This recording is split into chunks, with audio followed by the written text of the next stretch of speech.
Hello, stream. Hello. Hello. It was a day. It was a day for me.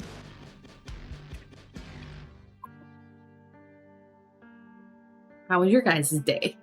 Hopefully better than mine. Was a day. Slow. It resulted in me working in laundry a lot.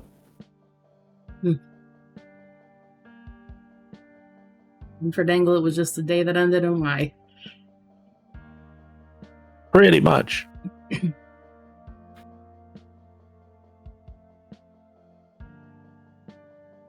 So for whoever's watching, we're just going to be chatting. Just a chat night tonight. Maybe we can make Nen regale us with Demon. I think I'm on chapter 3 right now.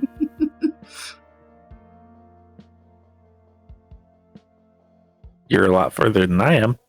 Yeah, I haven't done it at all. Buttons. So, Buttons did have questions from my last game, so I can read those out and we can go through that. There's like 8 or so of them. First one is, okay. Was the Hakata we dealt with originally, or what was the Hakata we dealt with originally trying to accomplish? Chaos? Out of control chaos? Bringing spirits and zombies and all of that stuff into being so they could, you know, hurt mortals. That was really it. They weren't necessarily even trying to thin the veil or anything like that. They were just summoning zombies to give mortals a hard time. And the Kindred corralled them and kept them from doing that.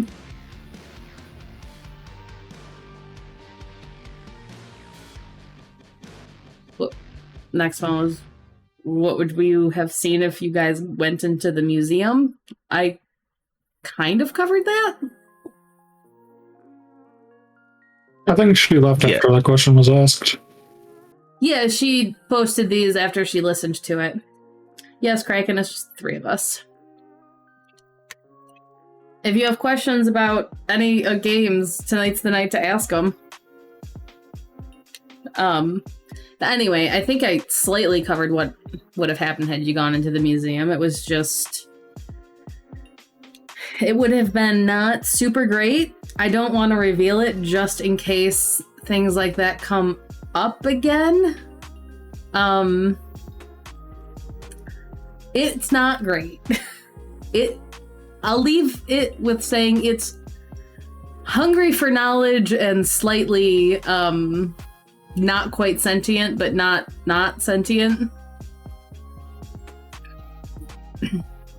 AKA pseudo-sentient. Yeah. Yeah, that one I don't want to reveal too much on, just in case things happen. Because they could.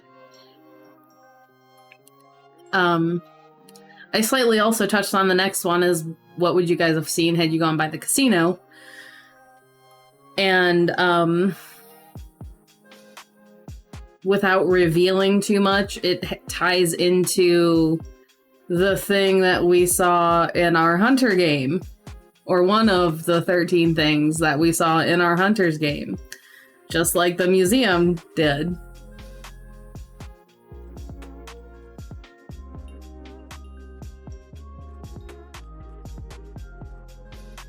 Yep.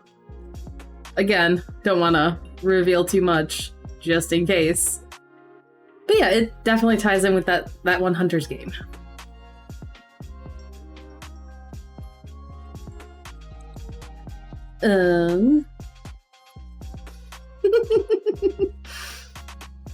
It was really funny to watch him lick it the other night. Yeah, he's not smart enough to realize that he can't lick his sweater. His tongue got stuck. It was really funny. Nobody ever said he was smart. He is, after all, Orange Cat. Yes, he is Orange Cat.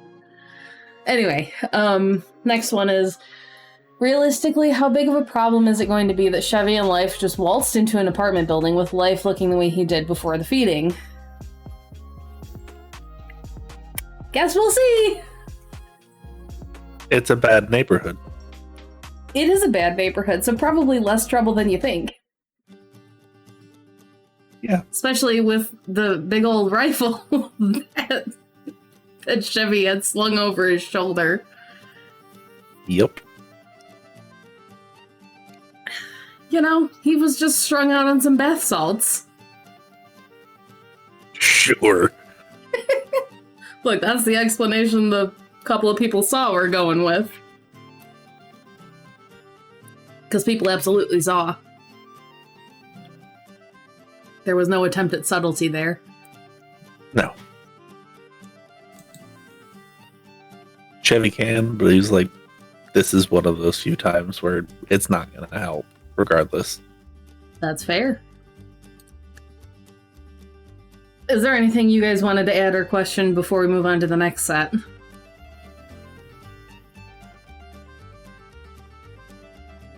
I believe I asked all my questions Tuesday night. I just meant anything that got brought up by those ones. Like those answers. So there is something that I will add. As far as Chevy and the whole like situation there, it's been brought up a couple times that he's not the most savory character in the world. He also doesn't even try to hide it that he's not. So that won't be the last time that you see him do some stuff like that. He's very direct. He's very, if something needs to be done, he just does it. Unlike a certain preacher. Not Rufus. And Zep appreciates him for it. Does Zep like Chevy more than he likes Rufus? Yes. I mean, that's fair. That is fair. Funny, but good. But it's okay because Rufus will absolutely see the use in Chevy. If people decide to say, hey, we've been palling around with this dude.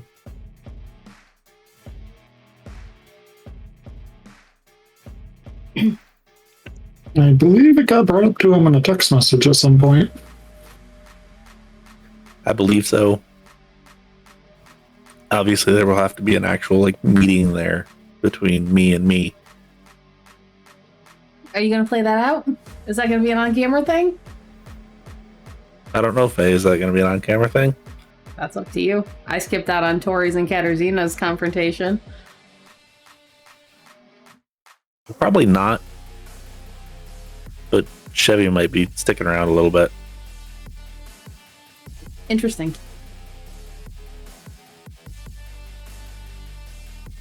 You enjoy the change-up. Yes. Also, with the stuff that you and I have discussed, it kind of makes sense.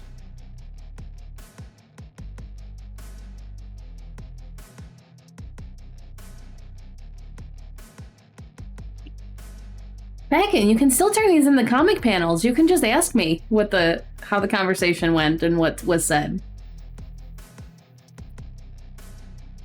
And then I can type it out for you.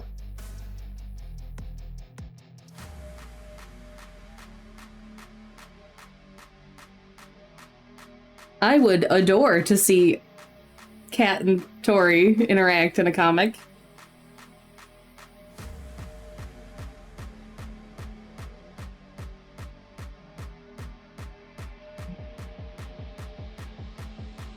So, Button's next question, I'm a little bit confused about. Can any vampire feed on spirits, or do they have to be white levels of starving frenzied to be able to do that?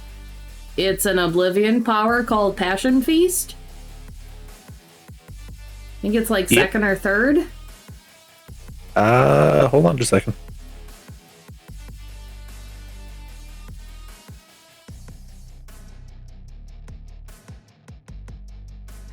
I don't know where I've got it. But I think it's like Third power. third or... Yeah.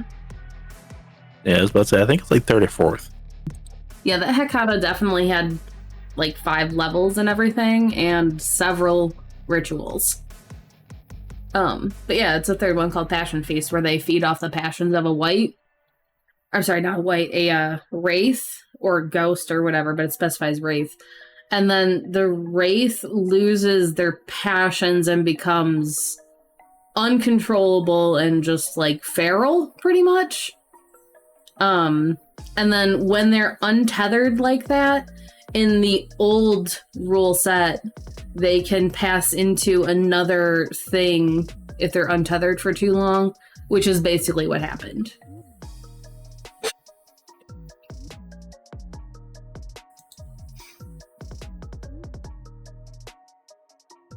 They were just fed on so constantly and consistently that they just vacated.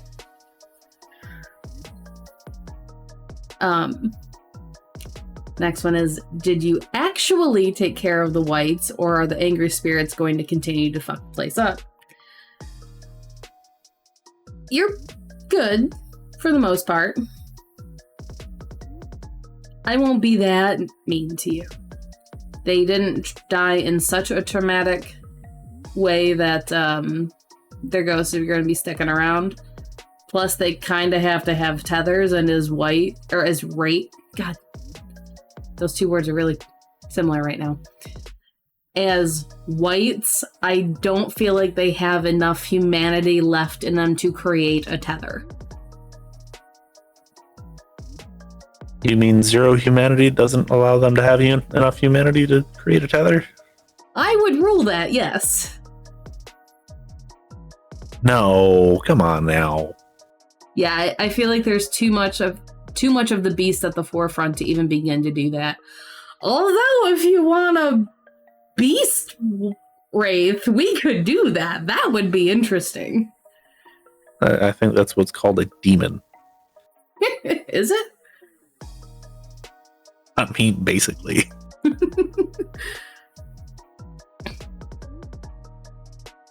I will say... A being of just pure chaos and destruction. That's fair. I don't know. But, yeah, no. They were unable to create tethers at that point. And they had already been at so low humanity for so long that, that they couldn't. Plus paths and all of that, just, nah.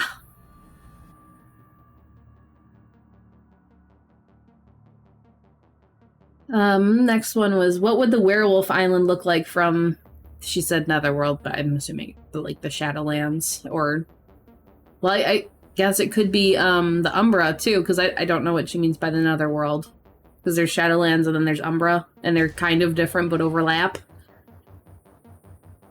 Probably more on the Shadowlands side of things. So in the Shadowlands, it would be like a kind of like the trees you guys saw already. They would just be like petrified stone. Like, but it would just like kind of cover the island, because the Guru have made an impression on it with being more natural and kind of on the wild side of things, so that would transfer over to the Shadowlands, but it's also the Shadowlands.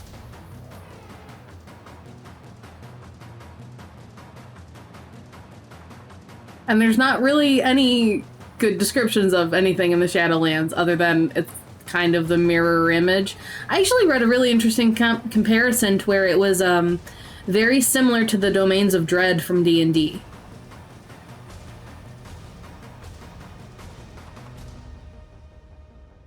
Which I thought was very interesting. And kind of how I based it, my descriptions on it.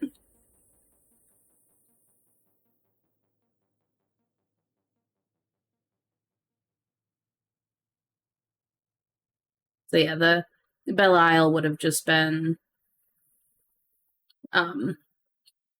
You would have seen like the decayed zoo and everything like that, but nature would have taken over the entire island, except that nature would be dead.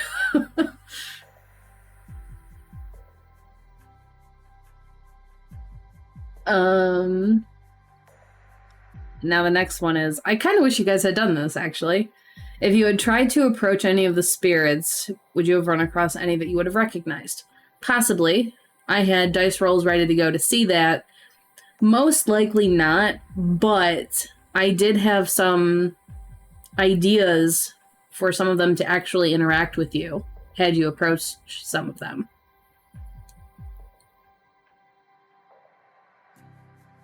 So, I didn't think you would, but I hoped you would.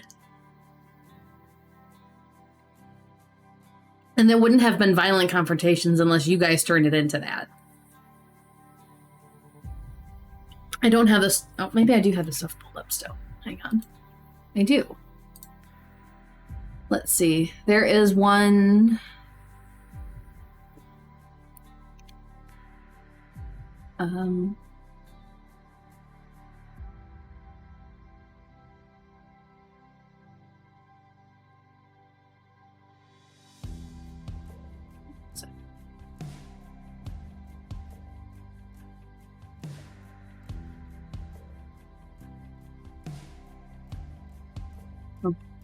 So in I had Cults of the Blood God pulled up, and they have a couple different ones. And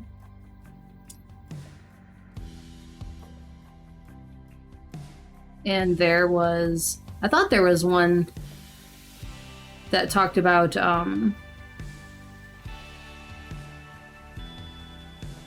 just like one that... There we go. It was Ghosts in the Machine, if anyone cares to look it up. It says, these wraiths who are in the Skinlands prefer to possess objects, speaking through computer screens, short-circuiting electronics, making elevators crash with mortals inside, among other activities. That's actually one of the ones that contacted you on your phone, by the way. In the Shadowlands, they exist as quiet, almost shy wraiths, uncomfortable with being seen.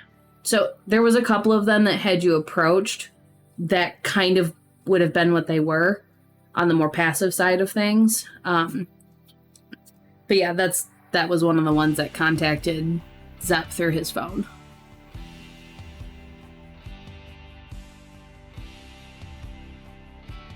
I thought it was fitting and gave me a nice tool to use for you guys.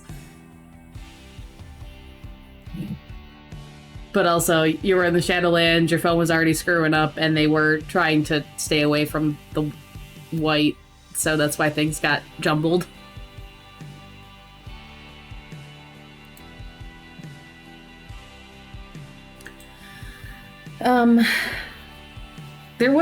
There's just not many mortals that you guys have interacted with long term, and especially ones that have died violent deaths, that you would have recognized them. Chevy might have one or two that he could recognize. One or two that he might have caused at some point in his life. Yeah, so or I was kind of basing what could have been off of that.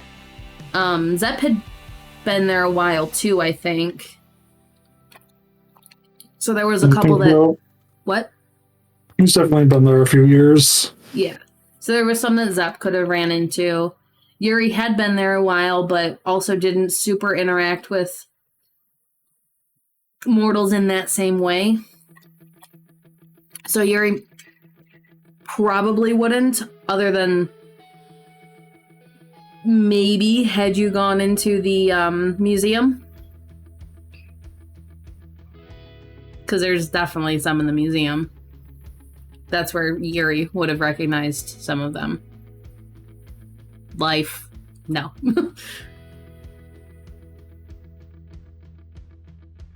Rufus, there's a few Rufus probably would.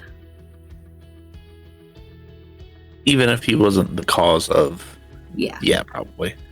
Well, he's just been there long enough that even if he wasn't the reason for it, there would have been people he knew there.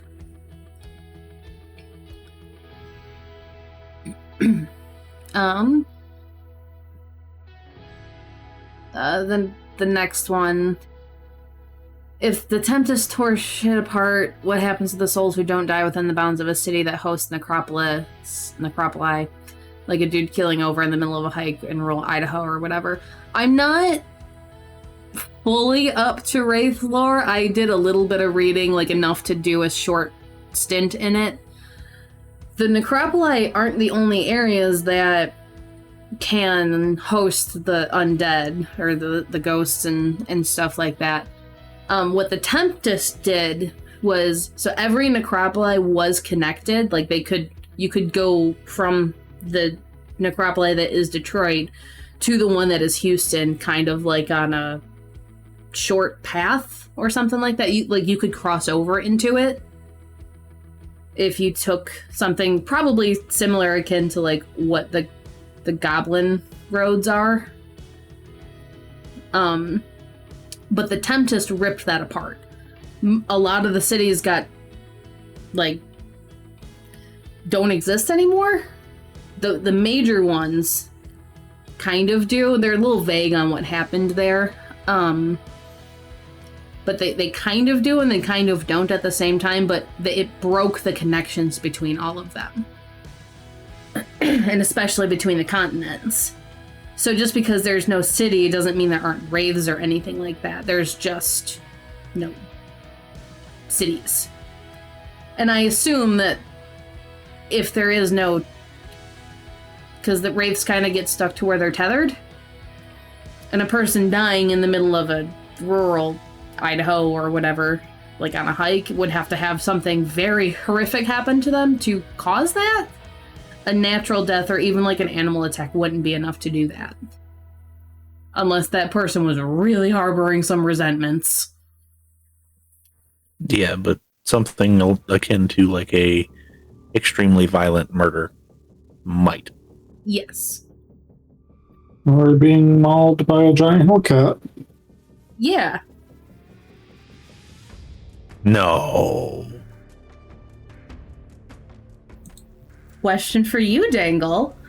What might one find in the necropoli of Atlanta, if you have thought about this? I have.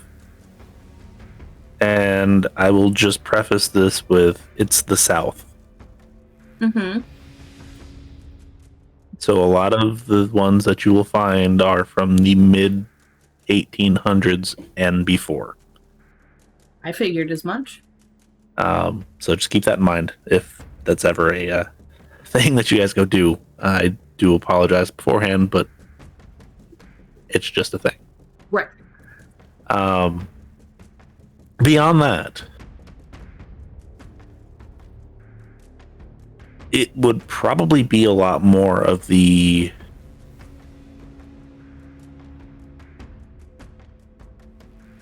more pointed wraiths have resentment towards specific things, specific people, specific types of people.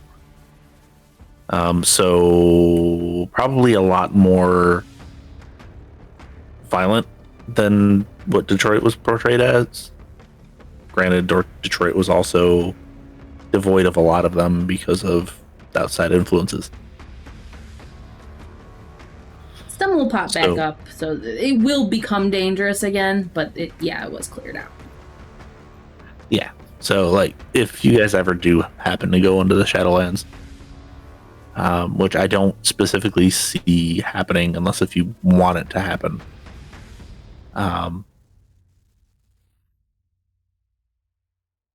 it's not going to be a walk in the park. I'm also not going to make it like unbearably difficult where you're not going to survive either, so. But it'll be a gauntlet, is what I'm hearing. Yes. Do you have any special areas like I had? As far as like Leon's? Well, like Leon's thing, or the museum, or a few other places you guys didn't go.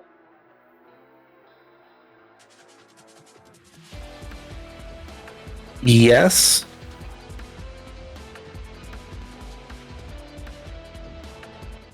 But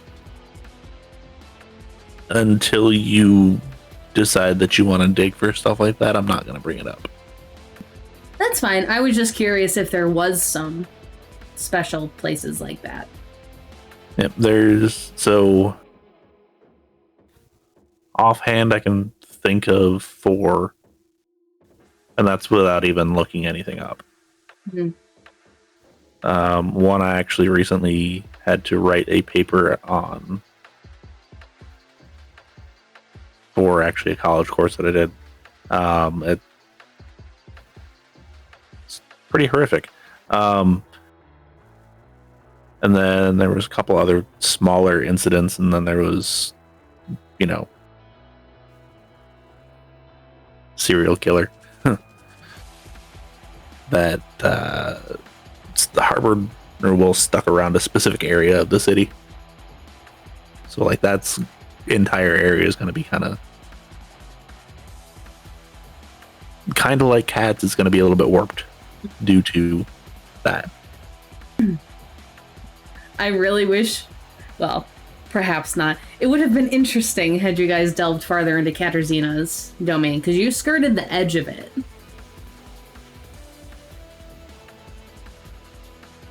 The closer you would have gotten to the heart of her specific haven, like, ooh, it would have been fun for me.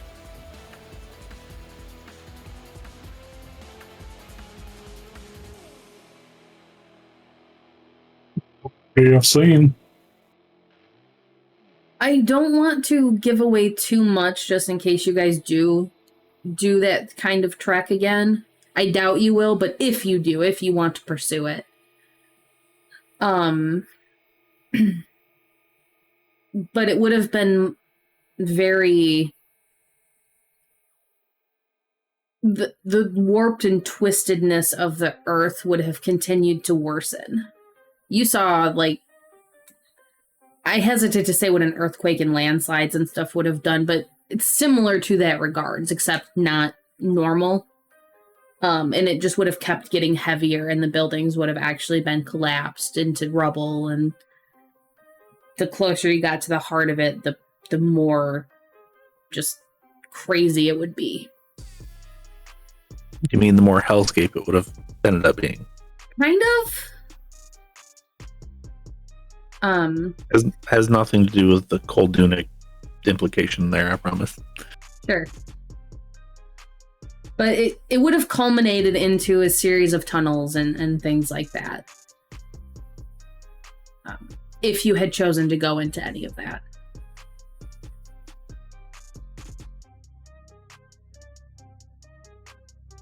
I mean... But it absolutely feeds off her connection with the demon and Earth. I mean... I've got athletics with a specialization in parkour, so I would have been fine. Sure. You would absolutely be able to avoid that hungry Earth. Yeah. Because insert something here. Parkour.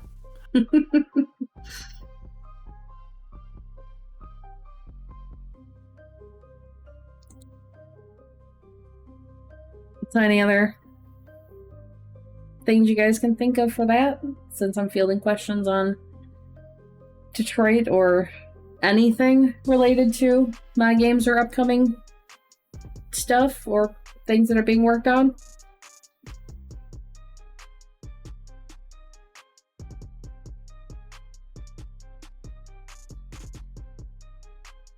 Do you have any plans of going into like the Umbra?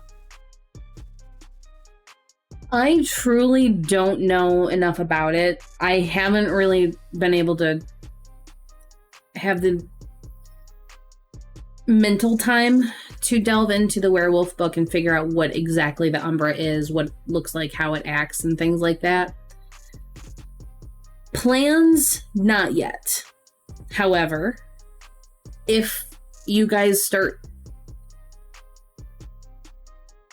leaning into the guru stuff that is littered around the city, then I'll start looking into it. For my next chronicle, probably. That's fair. Because much like you, if you start leaning into it, you can do that in Atlanta as well. Can we? I thought the guru hated us, and especially Tori. Especially Tori, yes. And they don't necessarily like you, but right now there is a working truce. Right. So you can push a little bit, and stuff might happen. However, I also have a plan of going into actual oblivion for Atlanta. So, Not the Shadowlands? no, kind of like what we talked about after Yeah. last game. Not giving away any spoilers, but it's going to be fun.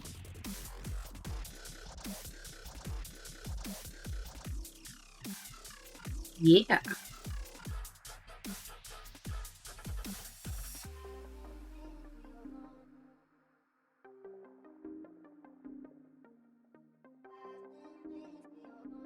Vincent can't go into the Umbra anymore. Not really. Too far removed, I would assume. Too corrupted by the worm. He has been under Cat's command for a very long time. Just like 300-400 years is fine. Yeah, something like that. So he is very removed from the Umbra at this point. And really, the rest of the Guru will look at him the same way they look at an abomination. But there's things in the works that will absolutely... You could work with the Guru. And might need to. Maybe. At this point, could Vincent become a abomination? Absolutely. Any Guru can, technically. They just have to be embraced. Right, but I know there was like a chance of it not working. I was just wondering if there was like a better chance of it working. Oh, there is so much vitae running through him that he absolutely would. So, It's very easy for Guru to kind of shrug off the effects of a blood bond. So he is fed every single night.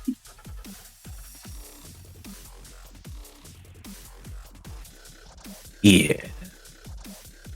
So he has the max bond. At all times, pretty much. Yeah, and still can kick it off quickly. Yeah. So that's a scary prospect. Fun fact. Do you want me to give a little something away? Go for it. That night that he picked Rufus up was not bonded. Okay. He had shrugged it off. When he shows up, I do a couple of rolls to see how things are going for him. Yeah.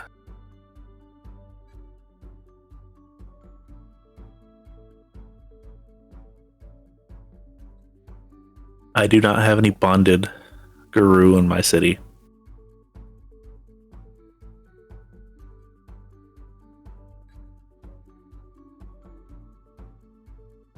If that makes anybody feel better.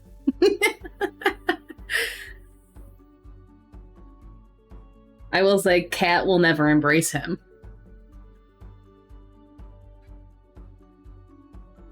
I mean, why would you embrace a werewolf?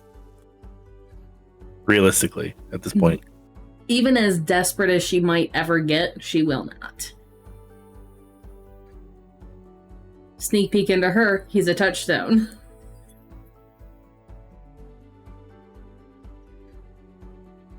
definitely not a toxic relationship. Oh, you have no idea. I guess if you spend enough time with someone, they just become a touchstone. The touchstone concept is interesting because you don't have to like the person, you don't have to get along with them, you don't even need to interact with them. They just help uphold your humanity by setting a standard in which you want to conduct yourself by, or not conduct yourself by, I suppose, if you wanted to go that way.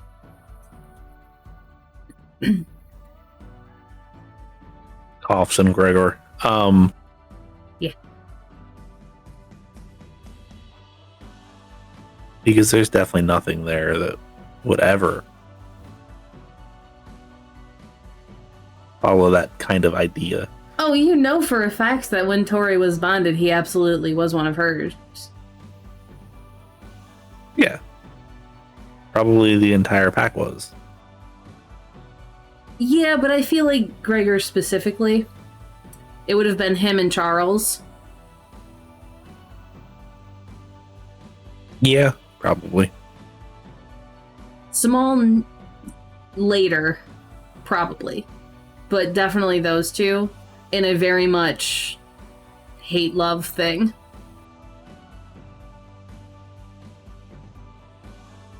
Yeah. I can't wait until Tori learns more stuff about that pack. I want to, I just don't know how. Just like I don't know how to interact more with the Guru without it coming across as forced. There's several NPCs I want to interact with, but again, I can't think of good ways without it feeling like, hey, I as a player really want to go talk to this person, so Tori goes and does it. I mean, as far as like the whole pack thing, looking for answers, looking for where can he be? Because that's absolutely a thing that could be a thing. The Guru could be, we're trying to trade intel. Have you heard anything? We have no intel to trade, though. They don't know that.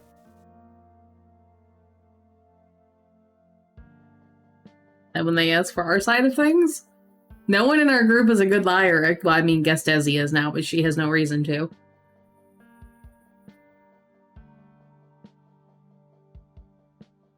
I think Steven's got a couple.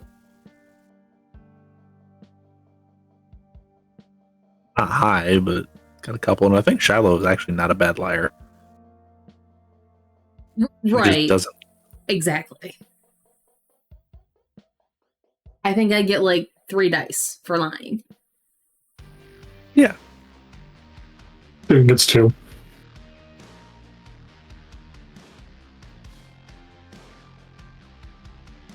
So yeah, not really good chances there. And that's a lot to ask Desi to stick her neck out for without a good reason.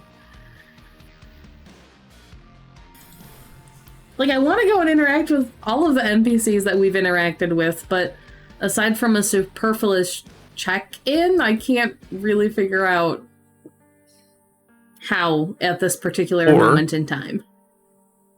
Or, hey, I need help dealing with mortals.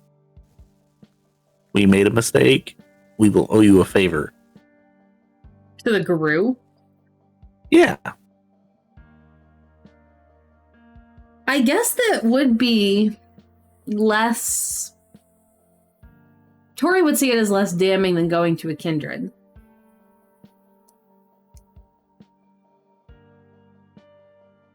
Because that's the other option. You just don't know anything about them and their capabilities regarding that.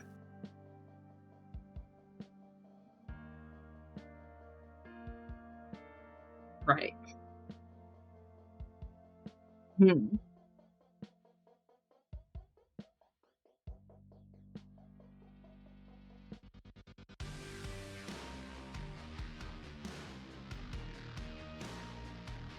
Yeah, I'm not sure. I'm still not sure what to do there.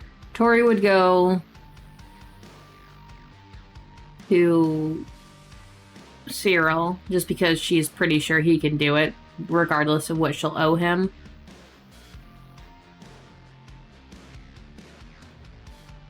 But Shiloh would probably refuse. Or put up, a Shiloh leveled refusal.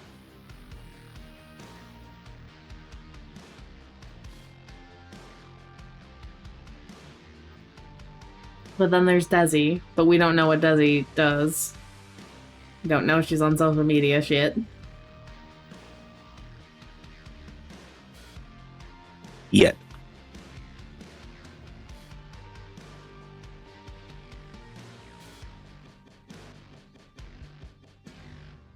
You will. Yeah, but in time, who knows?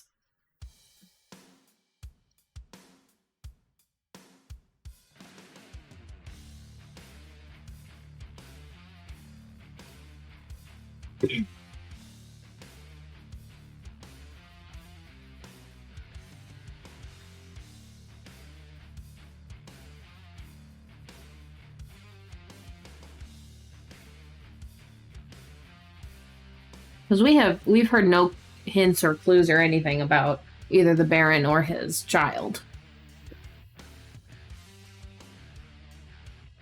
Right, but Tori hasn't been in the city and nobody else has looked. So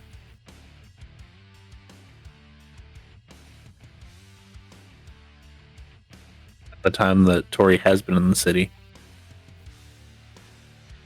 check-ins haven't really been done to an extensive degree. So That's true.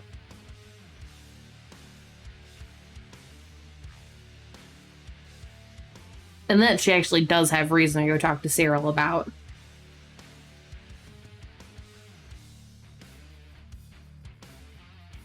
but even at a more local level. Yeah. Yeah. You could run around talking to everybody. But I don't know if everyone wants to do that. And we just kind of like wrap it up quickly or whatever.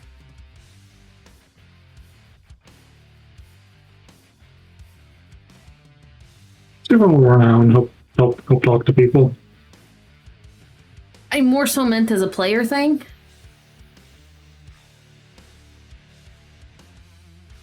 Because, like, I kind of sometimes feel bad when I dominate a game with Tori talking to everybody and everyone else just sits there.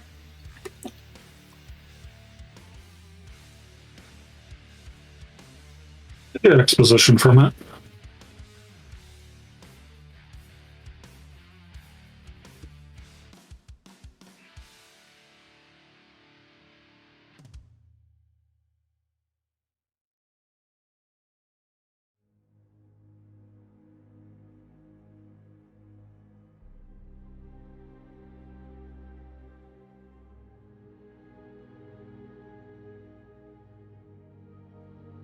I would love to do check-ins with everybody. Tori does still need to talk to Marigold and that Ventru. So we were invited in to see him. There's also a stab or whoever it was. The Toreador Volgoon. Oh, Dangle. I guess it's up to you, because I asked Buttons, and I was told Shiloh gave Tori all the high points, pretty much, as to what happened when she was gone. And that's kind of all Buttons wanted to elaborate on it.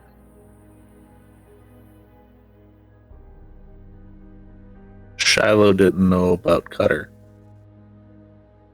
She did not. But would Tori know about DC? Would Tori know about the Black Hand Club? Would Tori know about many of the other things that happened? Would have known about the club. probably would have been told in passing that there was a person that did the tagging that was unbondable. Probably was given a name.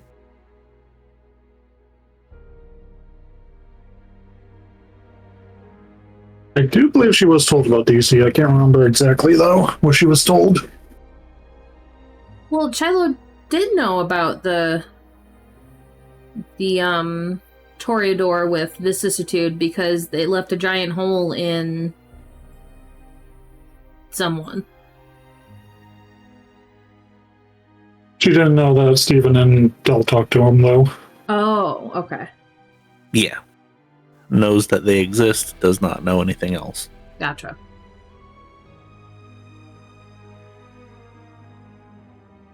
So no Cutter, but knows about DC, knows about the club.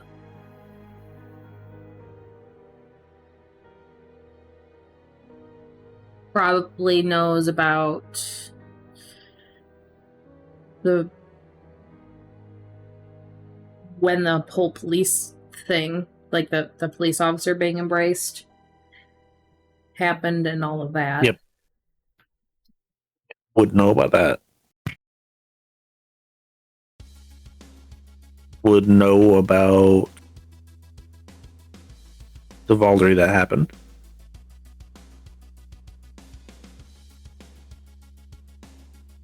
In the park.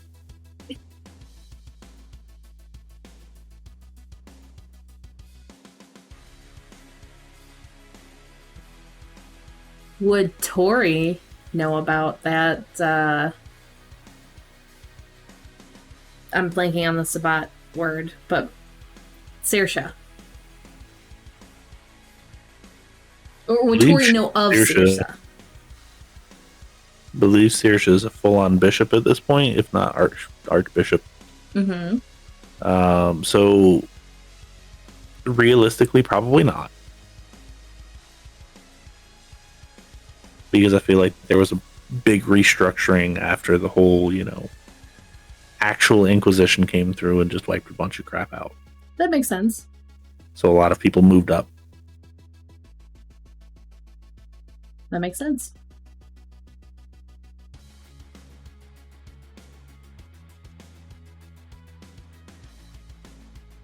I was just curious.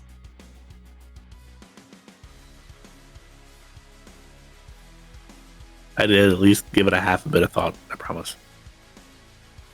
And I also figured that's kind of why Gregor got as mad as he did at the Sabat stuff, because he didn't get pushed up.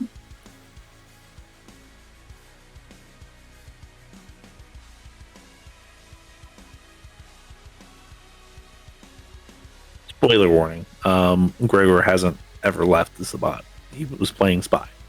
I don't mean left. I meant he got mad at them.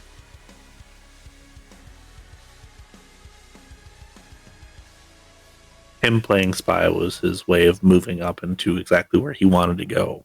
Gotcha. So, played as mad, trying to throw the scent trail off. Mm-hmm.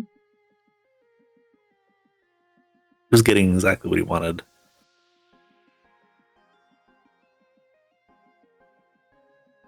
Fair enough. Because yay, 5 manipulation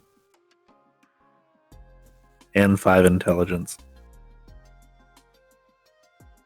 Yeah. Yeah, I can see it. There's a reason why I've given him Thunderbolt and Lightning. Very, very frightening. Yes.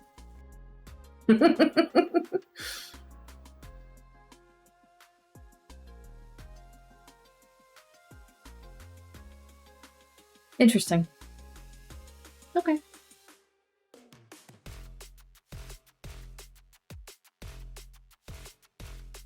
How would we go into the Shadowlands?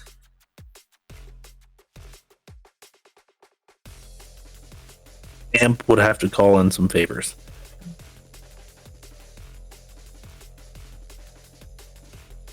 Or Trinity would have to call someone. because she knows somebody that can do it. She doesn't know anybody that can make the masks, though. So, okay, technically, you guys got much more ornate masks than you needed. You just need, like, dollar store masks theoretically could work. Yeah, but still. And it was just being extra? Well, yes and no. So, because you guys convinced Mina to make the masks, and you got Life to do it, you ticked off a couple of boxes. Your masks, had you gotten into confrontations with wraiths, which could have happened had you gone into specific areas, would have halved the damage they did to you.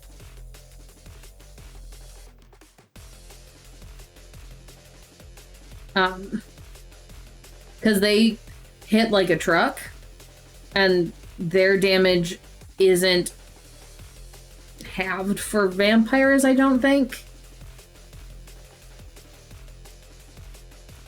Correct. Right. And so, kind of to give you guys half a chance, because none of you are actually really combat oriented other than Zep, who is a thin blood and doesn't have vampiric resistances. It was just to help put it more on an even playing field. Had you not ticked off a couple of the boxes that I laid out, you would have just gotten more plain masks that didn't do that. Yeah. Like I said, she doesn't know anybody that can make the masks. She knows somebody that can get you there, though.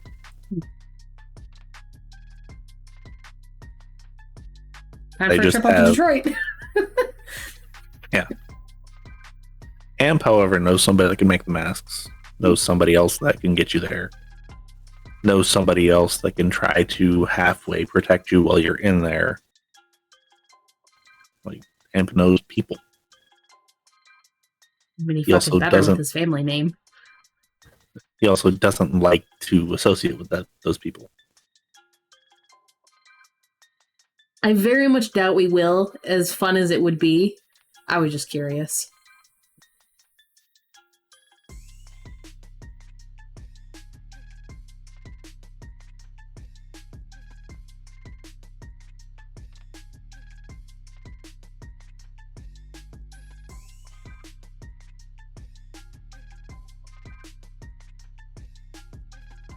I have a question for Tangle. That book we got, the pairing in our hunter game, is that what you used to bring back Janina? Maybe.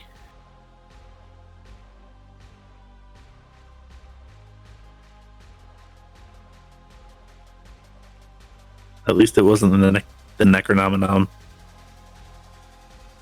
Haha. That would have been a very, very different. That would have been like Salat style resurrection. Oh Lord. But yes, the Necronomicon was used to rebind the spirit to the body that was reassembled of sorts. So she's like a Frankenstein kindred. It's weird. That's actually a really interesting concept. It is also part of the reason why he was able to be captured. So, because it would have taken a lot out of him. You've just kind of given me a character idea. They better be worth it. What do you mean? If you're going with like the whole Frankenstein kindred thing, or just somebody that wants to achieve that. No. Concept would actually be kind of similar to Mina, except that. Okay. If you're understanding what I'm hinting at. I think so. The bloodline. Yeah, that's what I was thinking. Yeah. Now, there is a 5th level ritual that you can actually bring a mortal back to life. There is also that. So keep that in mind. Interesting. I don't remember what book it's in, but it was listed on a certain website, so. Brethren Blessing. Yes, that one.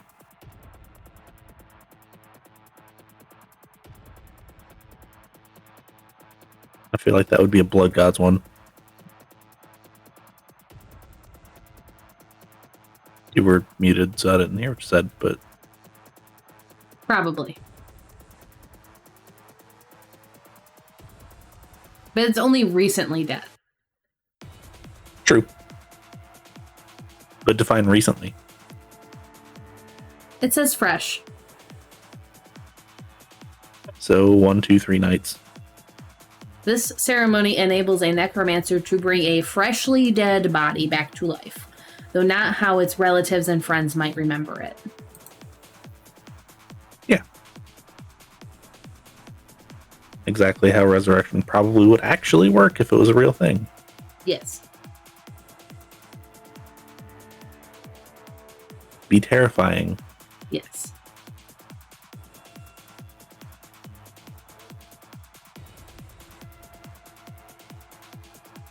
So here's a question for you. With that character idea and the thought behind it, would they have access to normal vampiric stuff?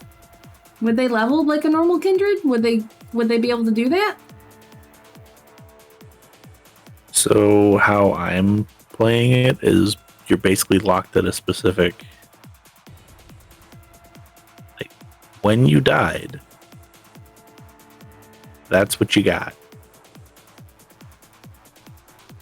Because the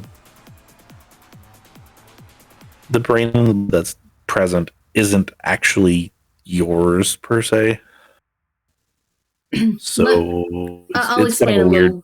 I'll explain a little bit more, even though it kind of gives the character away. But like, I don't know how many people are actually going to watch this, and I think Nen can be fine with not hinting at it. So, kindred dies. Or person dies. Traumatic death. Someone reassembles kindred bodies from ones that like don't fully decay or something. Let's just say thin bloods or something. And then a wraith inhabits the body. Because that's on the bloodline that Mina has, I don't remember something Asher. of Harbingers of Asher. One of their like 4th or 5th level ones is you're basically a wraith possessing a kindred. Yep. Obviously, you couldn't purchase that one at the start of a game, but that would be like the character concept. I mean, you could. You just would have to sacrifice the rest of your stuff. Which, fine. Sacrifice any other merits. I could do that. I could get around that. In that case, because technically speaking, it is the bloodline. So therefore, you would have access to normal stuff. You would just be super depowered from what you potentially remember being. Which makes total sense. In the ritual that happened here, it was literally like stitched together freshly dead bodies, like less than a week old. Mm-hmm.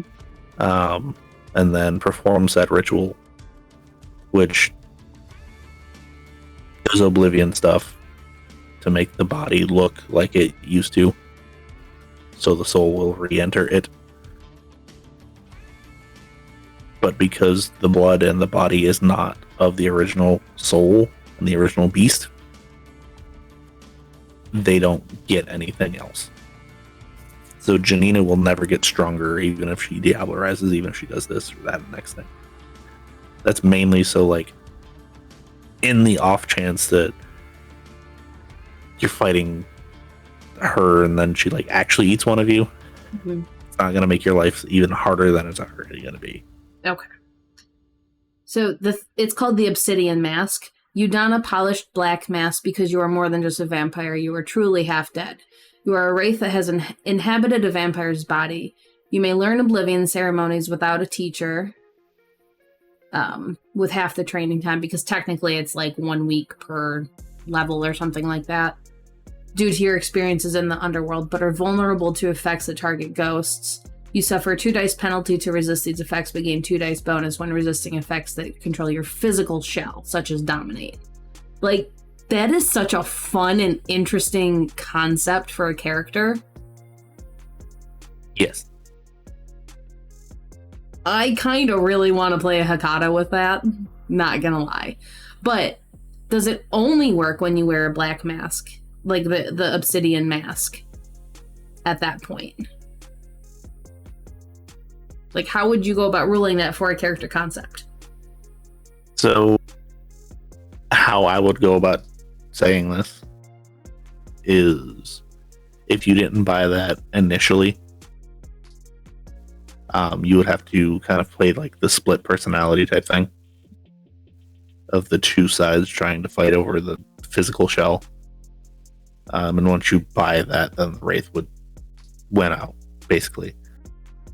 However, to be able to maintain control, like when they go into their day sleep, they have to put on the mask.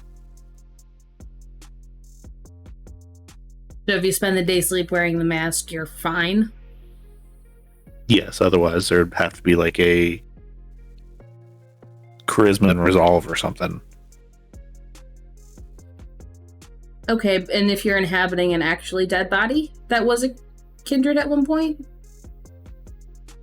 Then that is slightly Or if different. it was you, let's say? So that would be slightly different, because at that point it would actually be the body wouldn't have another personality. Yeah. So like if you bought it straight off the get-go, there would be nothing else inhabiting. I would still say you would have to wear the mask during the day sleep just to be able to make sure that the Wraith stays tethered to the body. Mm-hmm. But you wouldn't have to wear it all the time. Okay. Because that'd be extremely weird. That's what I had thought, and that was kind of like the downside to that.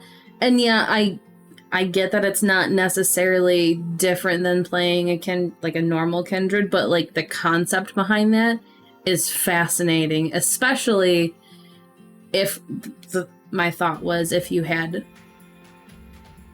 killed a thin, or not necessarily a thin blood, but if you had come across a Hakata or something that had recently died, and they were like in the process of being put back together, whether you by you possessing people and doing it to inhabit the body, or something similar to that, like a chop shop thing, and then you would take the Nuit mode flaw, and the one where you were like are corpse like, the hungrier you get and things like that, to play into that. Yeah. And how we have ours, where you can basically buy extra flaws to get extra dots and merits. That would be a good way to be able to buy all those extra flaws. And while yes, you have all of those and they're absolutely problematic, you still don't get an equal amount of positives to outweigh all of that, unless if like you get like resources 5 and you can just buy everything that you want. Yeah, but we don't play none of us create characters like that, you know that. Fair for me. Right. But he's special. He's a Ventru. Right, so that makes sense. We build to the character. We don't build to what's convenient. Exactly.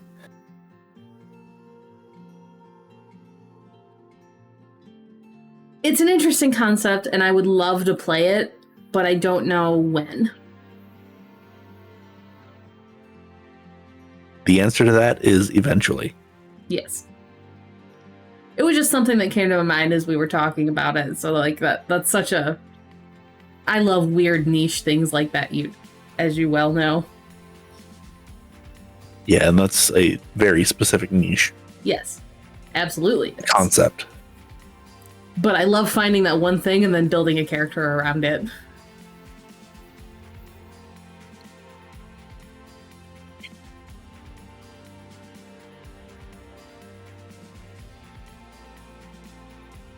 Speaking of our niche characters, does Nen have any niche characters? I've had a couple ideas float around every once in a while, but I always forget about them after a bit. That's no fun. And I do have my down. I do have my forensic scientist Takata. I feel like everybody has a weird ass Hakata. Are we gonna play Oops All Hakatas in your next Chronicle? I mean, potentially. Technically, I built him originally for the Wisconsin wood shop, but we never got around to doing that. You mean the one that I did or built a Malkavian for? I believe so. That Malkavian's weird as hell. I mean, we can still run that at some point. It can be a pocket thing or something, like on a night when we don't have much else to do. I just need to actually get things prepped for it, which I haven't done because it never really came up. And it doesn't necessarily even have to be in Wisconsin anymore. Nope. Well, the whole concept of it was that Tiller was going to get the library and picked up some mercenaries to do it. Yeah. Which did happen. It did happen. We were just going to play it out. Yeah. I don't even remember what Buttons had for that, but I don't know. I feel like it was something fun.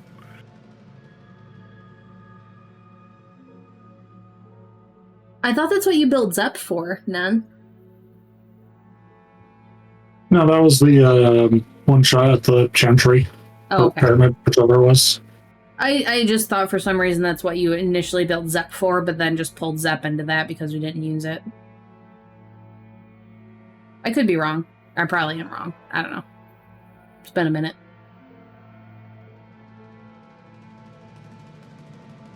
Do you have any weird niche characters, Dangle? No, I never have any weird niche characters. Immediately looks at like half of my characters that I have wanting to play. Right. It would probably be easier to tell you the not so niche characters, but they're still fun and interesting for other reasons. I've really tried to not come up with too many concepts or make NPCs things that I really want to play. It's because I'll get disappointed because I'll start making them and then never get to play them. Yeah. That's why I like specifically the ones that I've got right here are the Nosferatu that I've already talked to you about. That you hate his name, but it's funny. It's Zucchini, by the way.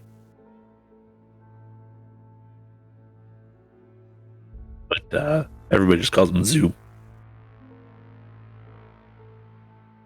The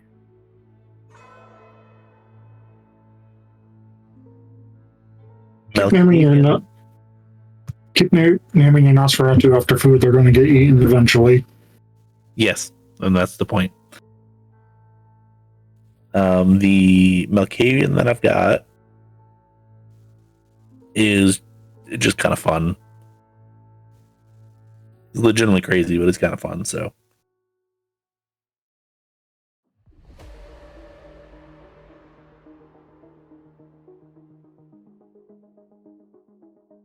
Let's see here. I've got the backup for Rufus that's not Chevy because I can't play Chevy long term. Chevy's too much of a shit sir. He's fun, but he's too much of a shit stir. So yeah, I've got the Bruja backup. And then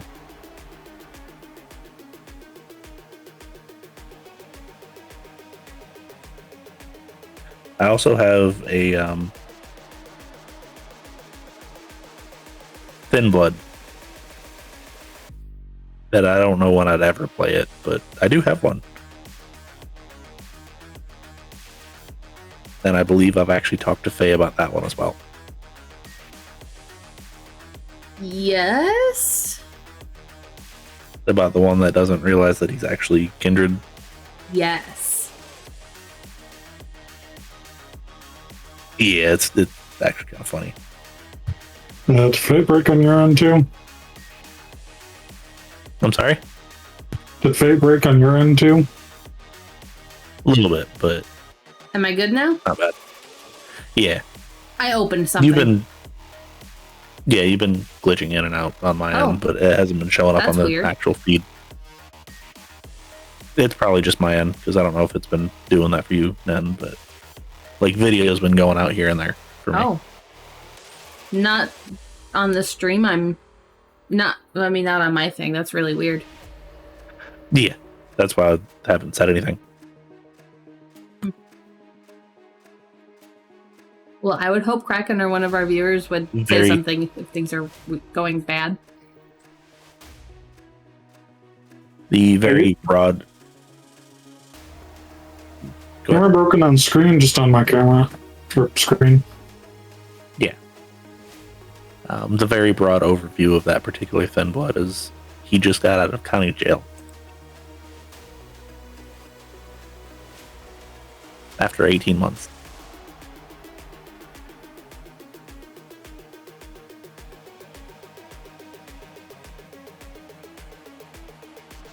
Don't know why while he was in jail he was having certain cravings, but he never got caught, so that's the important thing. Yeah.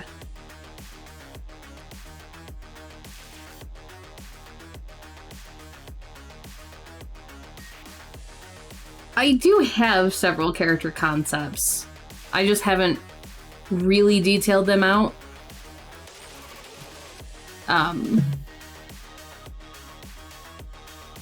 I've got my Ventru, which you know.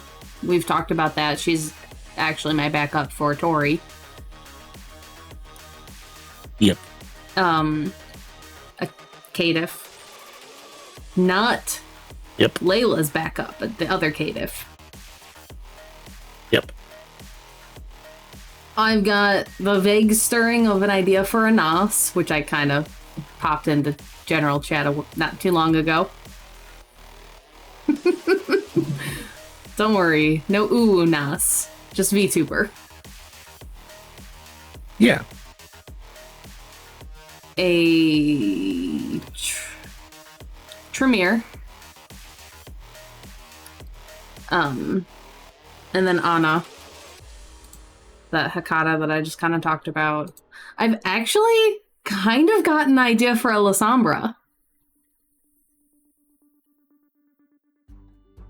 Yeah, those four that I named were my not niche characters.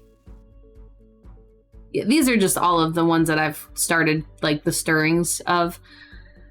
I haven't really done too much to think about how niche they could be. And then a Thin Blood, and then the Malkavian.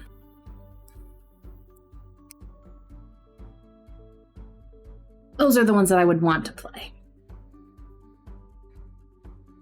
Yeah. Actually, I just remembered my Caitiff idea. That was somewhat niche. But he has the Raphnos Coinbane and has to keep moving. But he also has Befalling Vitae and has unknowingly left a trail of destruction behind him. That's beautiful. Yeah, that's something. I love it. So the Lasombra idea I have is not really on the line of the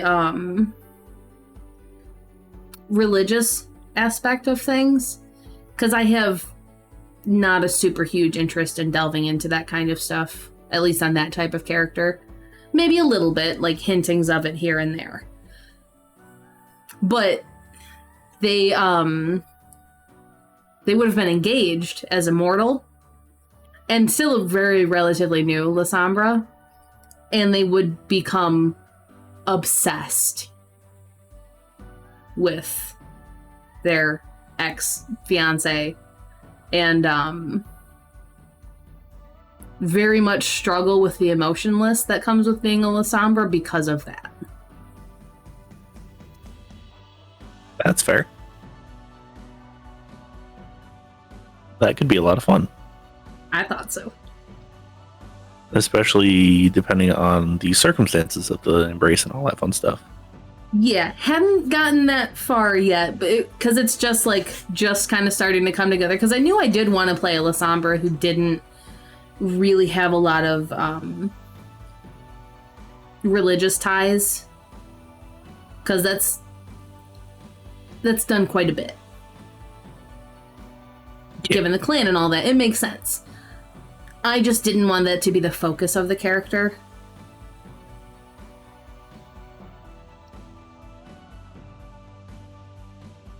I do have another Banu idea that I'm not going to elaborate super hard on, but they will absolutely not be what they seem. And if it actually comes out that they're Banu, it'll be surprising. Interesting. Chevy started out as a Lasombra, but then I was like, no, I want to do this because it'll be playing two sides of the same coin. It's just more fun for me this way. There is, I think there are merits from the revamped book that kind of actually created the idea from the Lasombra, like for the Lasombra, I mean, because it just worked so well into the whole like truly being obsessed with an ex-love.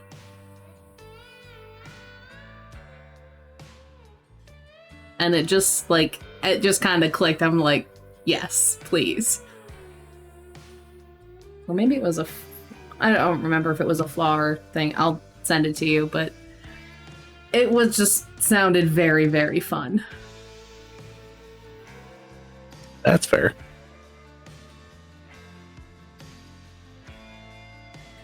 So it's rather than having a stalker, it's an anti-stalker. No, it's you being the stalker. Yeah, exactly. Yeah.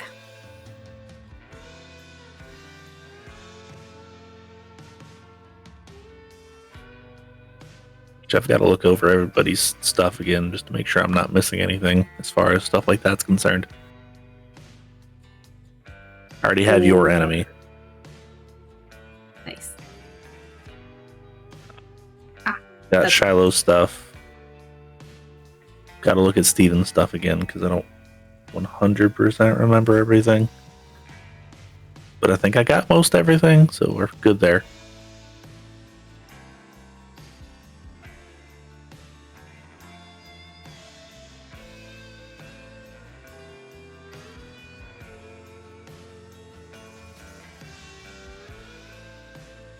No, there is something there that I can play off of. That I forgot about. For Steven. Mm.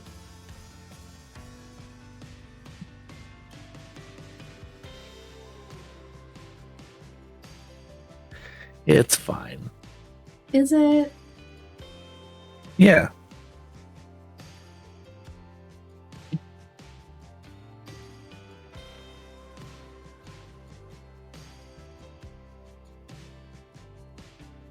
Actually, now would be about the right time to bring that one in. Anyway. Ooh.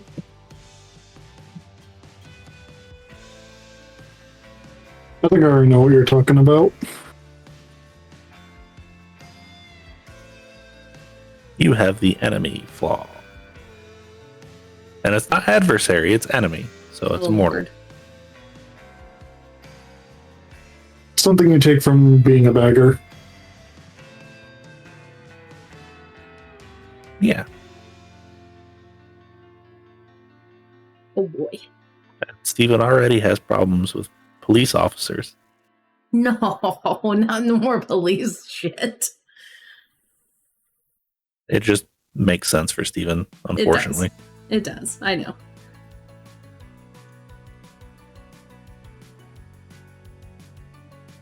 He's cracking me up. Just chilling. Figured she was passed out. He is. Oh, you moved. I know.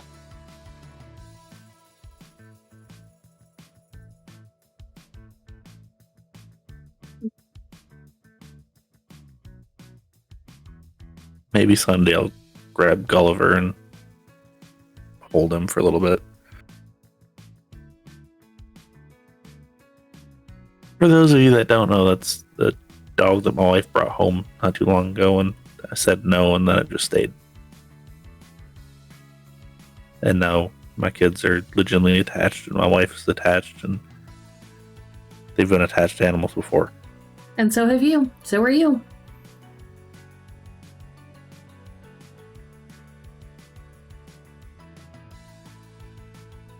He is cute, he's just a pain in the ass. You're attached, otherwise Buddy. he wouldn't be there.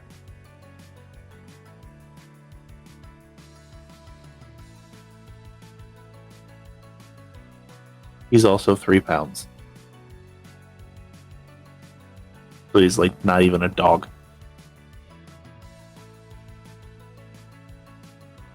This one is 5. So he's barely a cat.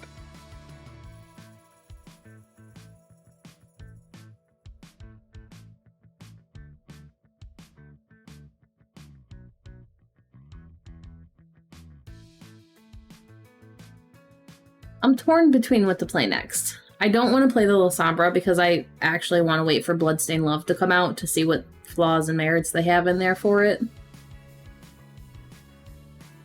Because I absolutely feel like that would be a fantastic book for that character. But there is Malkavian, Mycatif, and and a Zamitzi for that one that I have ideas for.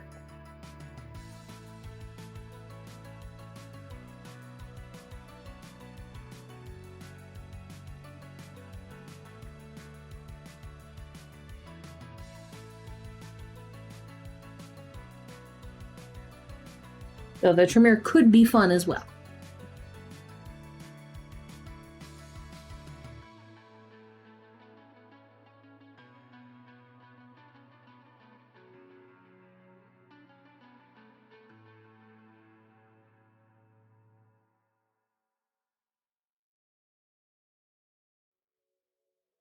Malkavian would be so fun because I want to lean so heavily into the Malkavian drama.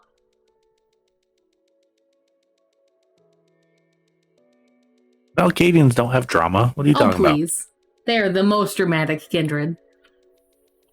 Steven is not dramatic.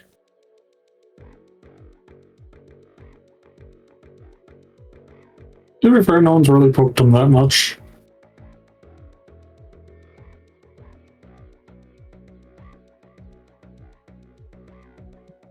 Give it time. I'm sure Desi will have a blast with Steven.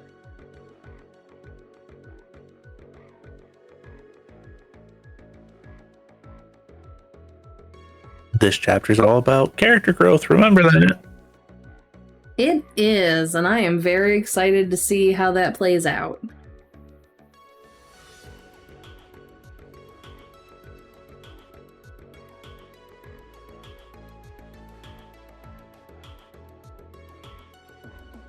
We're gonna see some Steven shit. And that's gonna be either terrifying or fantastic. There is no in between. Both. Terrifyingly fantastic. Yeah, that one.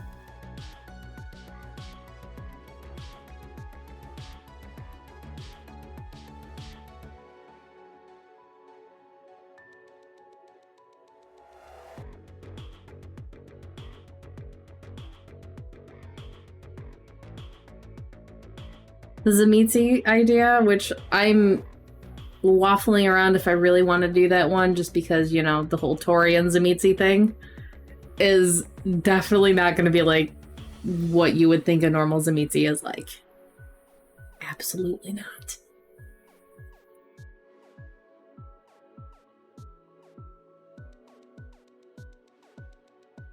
You mean possessive, a little bit arrogant, and potentially torturous? They will be, but it won't come across like dark and brooding. The possessiveness and everything will be casual. Like, it's just, that is what it is. It's no, this is mine. It's, yeah, and that's mine, and that's how it just is. Okay. And I liked the thought that you gave me, the idea for that one.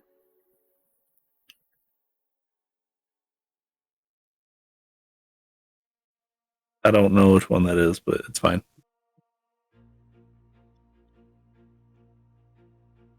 Kind of lean into that.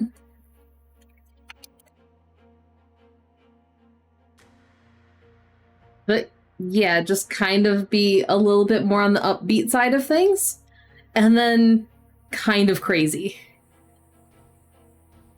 Like, maybe manic side of crazy. If I can pull it off right, I would have to look into that. But like, just gets way too excited about some things.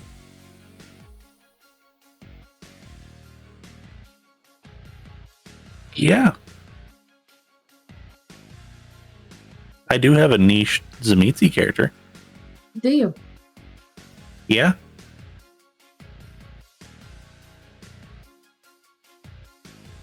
I don't know if I'd be able to play them on stream.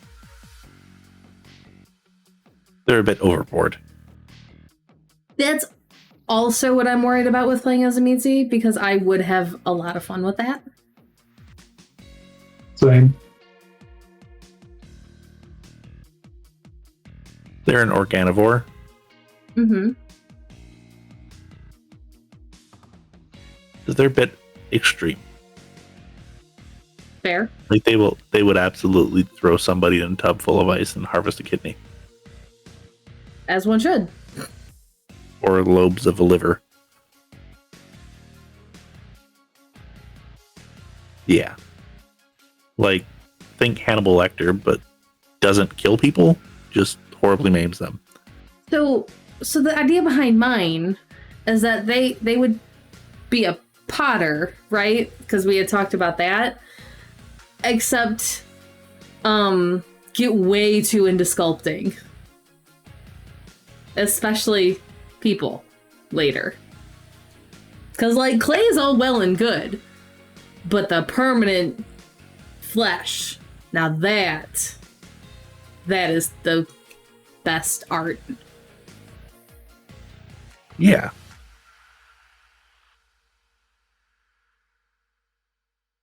Yeah. That's not slightly terrifying. Yeah. I also have a super niche Toreador. But again, I don't know if I'd be able to play it on stream. Just due to some of the personality traits that would follow. Interesting. They're a scene queen. And their art is very adult themed. Yeah, some of the themes and mannerisms that would follow, I don't think I could do that on stream. Probably not, no. Not due to terms of service, but I just don't think I would be comfortable doing that. Private sessions, yes, I'd be fine doing that, but because when I do them very terribly and it comes off of more humor rather than like serious, that's fine.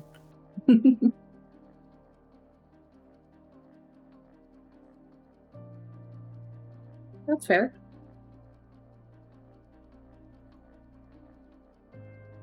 I then have a anti-Tremere. Without blood sorcery? One specific thing for blood sorcery. But for the most part, no. They're also not exceedingly smart. Interesting. So they would...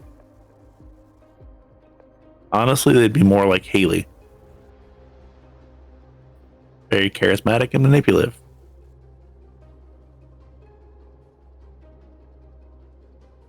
Haley was fun. Haley was very fun for me to play.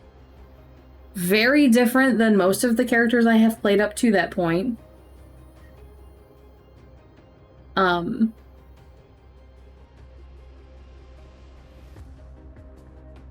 And had the whole concept of Haley not been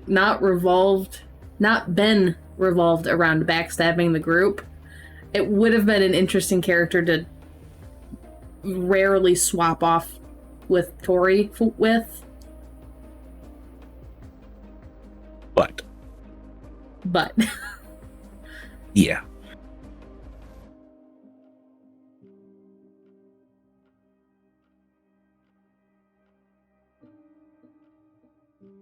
And vaguely, that's where a personality concept came from, both the Tremere and the Nosferatu.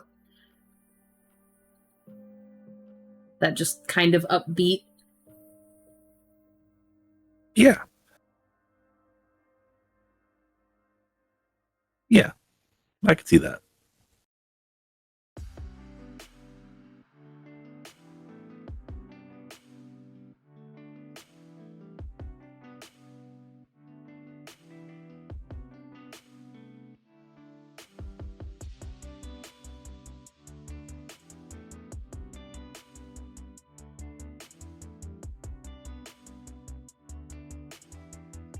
I am blanking on some of my other stuff.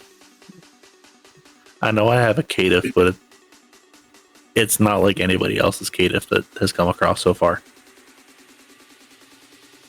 Not even like the Anna or Rye? No. Because rather than, what are you? Oh, I'm this. What are you? Look at that over there. just completely avoids, it doesn't matter. Fair. And like disciplines that don't go together at all. You know, I've thought about that. It's very interesting, the connotation behind caitiff. Because not necessarily in V5, but in previous editions, it has meant so many different things. Because it could be just somebody that doesn't claim their clan, technically speaking. In the old sense of it, Tori would be theoretically considered a caitiff. Exactly.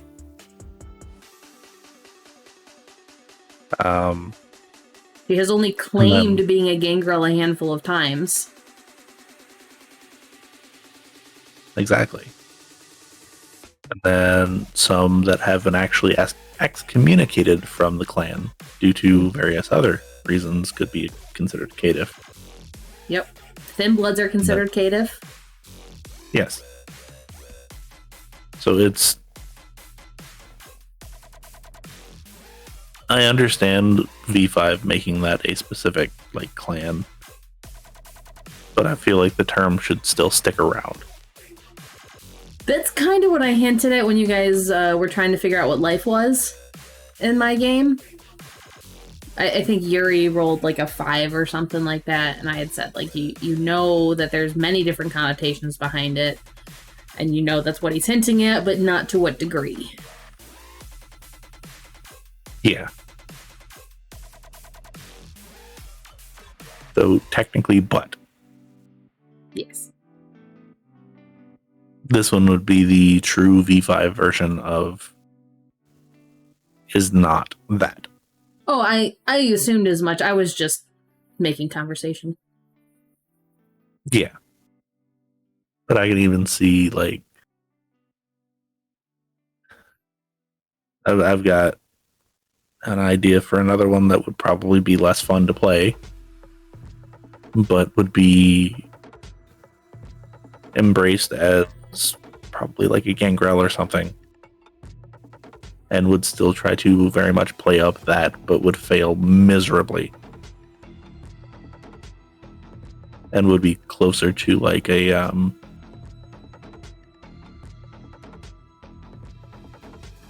Toreador without presence.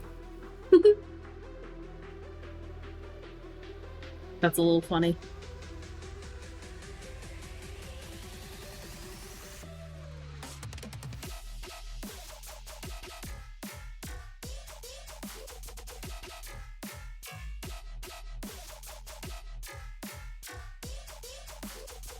But yeah, no, the one I've like half thinking about would be one of the only ones that I would actually take some animalism as an actual like character that I play. Mm-hmm. And then there would be like, celerity and obfuscate. And so like they don't go together at all. But that's just what they know. So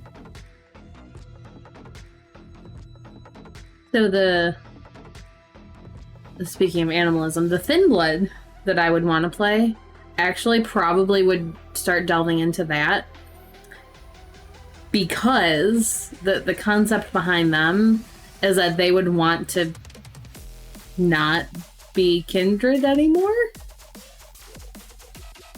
and like Seal the Beast's Maw and things like that would absolutely be taken.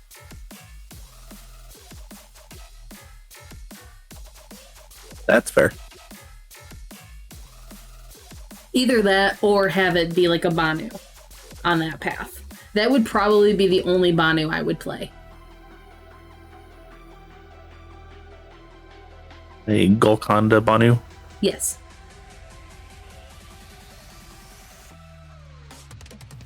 That would be fun. It would just be really freaking hard.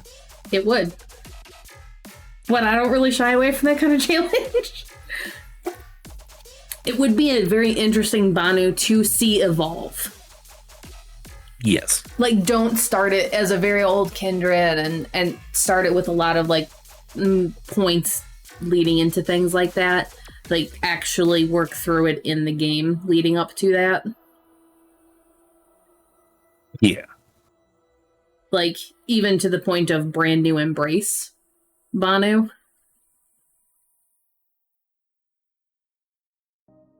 Yeah. That would be very fun.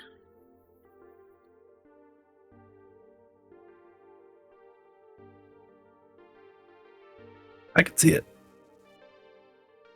I could absolutely see something like that. I'm not gonna lie, that's a super fun concept to me. And Banu, of course, just makes it more difficult playing that. Yes. And then, of course, there's the other side of the coin there. The true soul eater.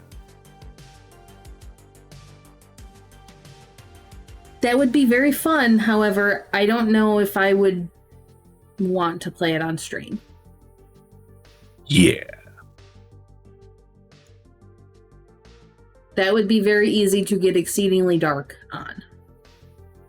Yes.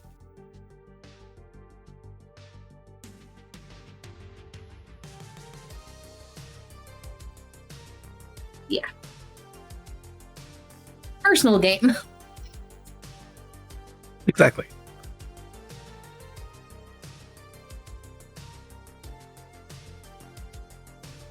Because there is a certain level of let's not be full on evil that we have to play. There's, yeah, even if it doesn't touch our own personal lines and veils, that isn't necessarily something that I want someone stumbling upon. Yeah. Because again, that's way too easy to get dark on. Not that our games don't get dark, but there's levels. Yeah, and when they do, typically it's a touch and go thing. Yeah, we make it a point to not sit too long into that kind of stuff. Yeah, it's like manipulative gaslighting. Yes. Touch, go. Okay, cool. Yep.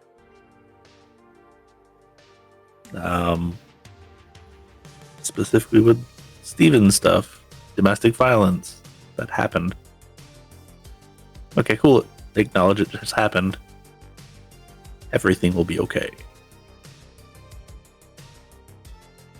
And it will be better afterward. And go. Yeah.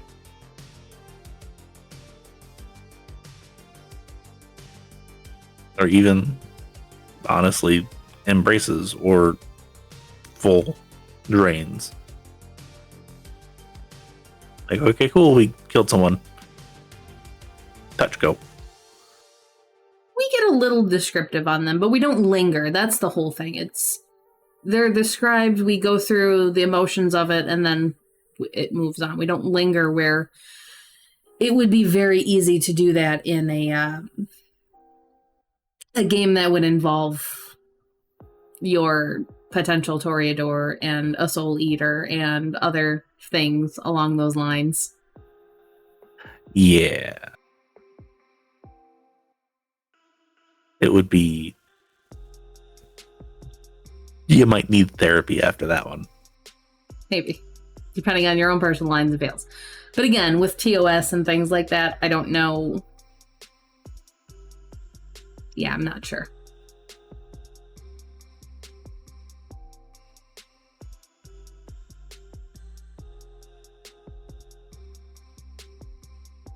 Anyway, besides the characters for this,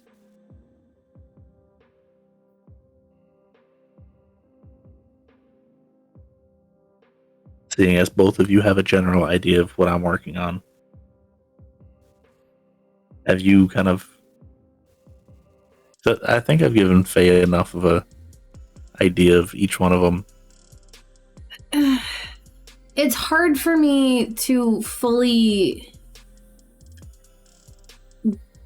come up with something without knowing like more specifics about how the abilities and stuff interact and things like that. Because you can tell me about a class, but until I can see how things work with others, it's really hard for me to like picture and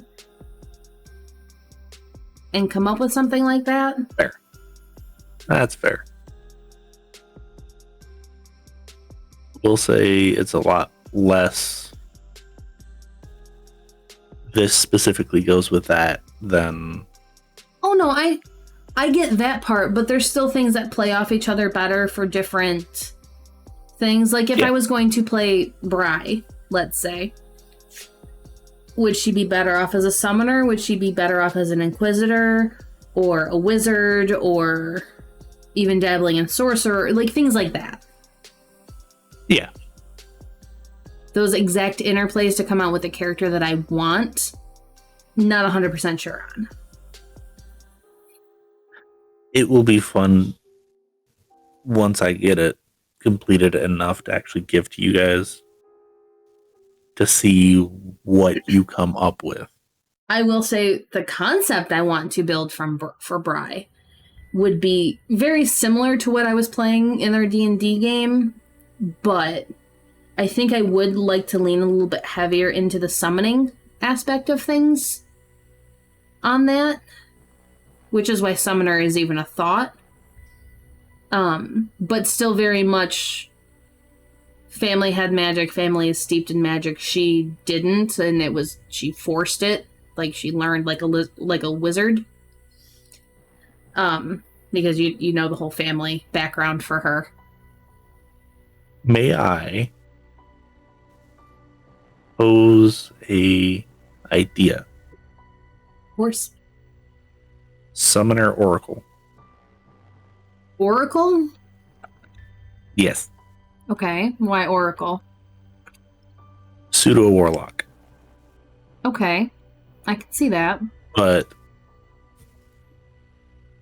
if you have those two together, it will unlock a certain thing after the fact. Mm-hmm. That your little summon buddy will get real weird real fast. Okay. And I still would like to keep the same deity that she had and the same reasonings behind it and things like that. Like that, I would love to say similar. Yeah. And you did want to very much delve into like madness as well. Yes. So yes, that's the other part of the Oracle. Downside to that, though, is I know Buttons very much wants to play an Oracle. Which at that point you could do Inquisitor as well. Which is much more of the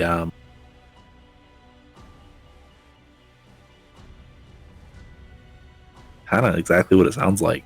But Bri wouldn't want to hunt those things down. She wouldn't want to go do that. Like, that's not what she would be about. Yeah, so we will figure it out.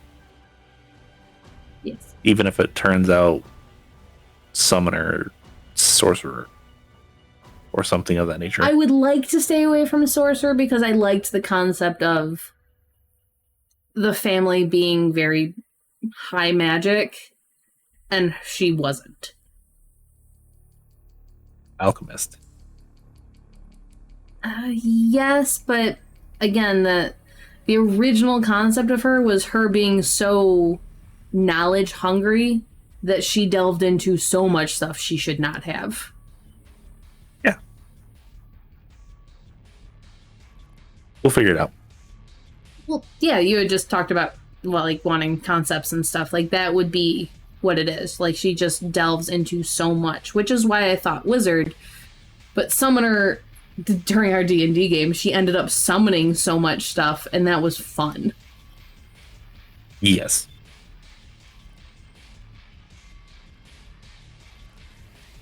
And then does Nen have any sort of a clue?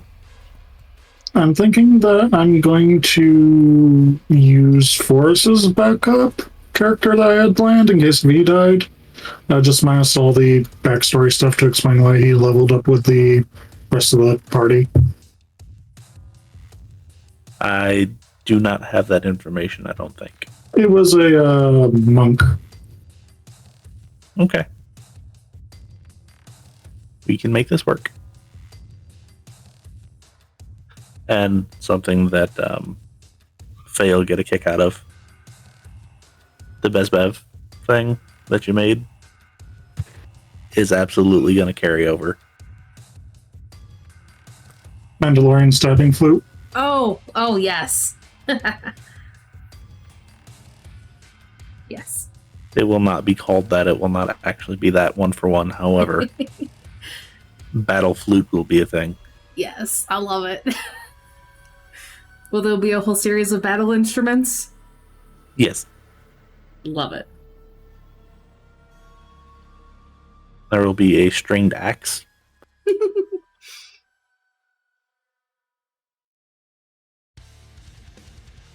I don't know, probably a saxophone that's like a freaking shillelagh or something. Because, I mean, they're kind of sort of shaped similarly. They've got a curved bell end, so close enough. Guess. Not one for one. It's fine. To be fair, like the axe and like the club. No. It needs to be a didgeridoo. Yes. Please. I was about to say, to be fair, like the axe and the club and the heavier stuff like that would be more like dwarven make anyway. Oh, absolutely. They're probably going to be made out of like stone or like legitimate steel. Whereas like the battle flute can actually be made out of wood. Yeah. Probably not. Probably at least reinforced with metal, but can be made out of wood. Ironbark. Sure.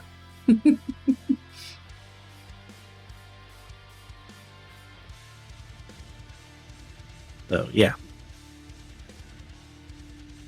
There's no, like, arrow firing violins, though, so. Why not? That's just too hard to justify. I agree. That's fair.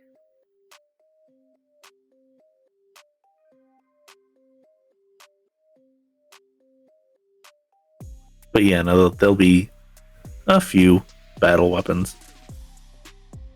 Not all of them. Damn it, Dangle, I want my battle accordion. I mean, that might be a thing. There will be some battle pipes. AKA bagpipes. With either spikes or like a flail type thing on it. No, they have to shoot fire. Haven't you seen some of those YouTube videos of the bagpipe, like the fire bagpipes? That's spells. That's that being used with spells. It's fine. And to be fair, bagpipes can be used to lower enemy morale. They can, and there's a fantastic YouTube video, I believe, of a person doing bagpipes to fire and flames with flames.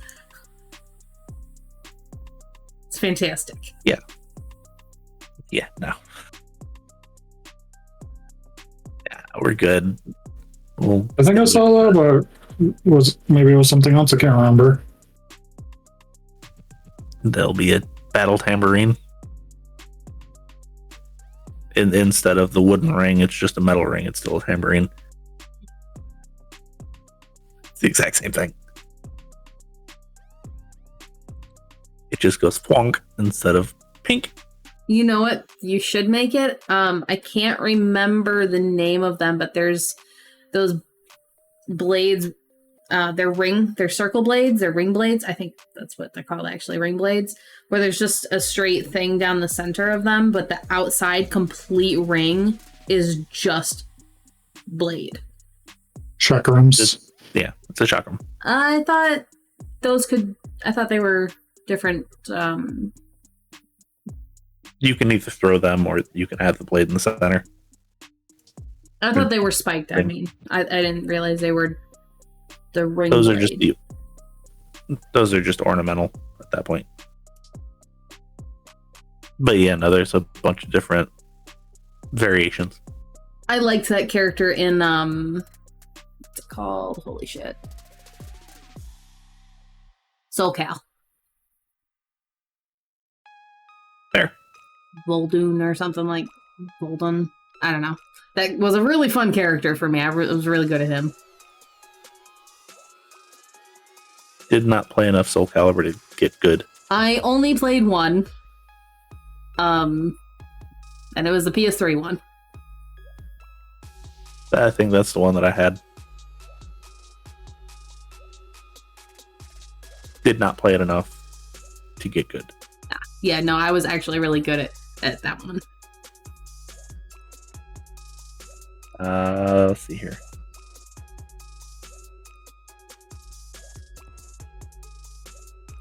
And then there will be a battle horn. It's just a tuba with a handle on top, and you just swing it at people. Nice.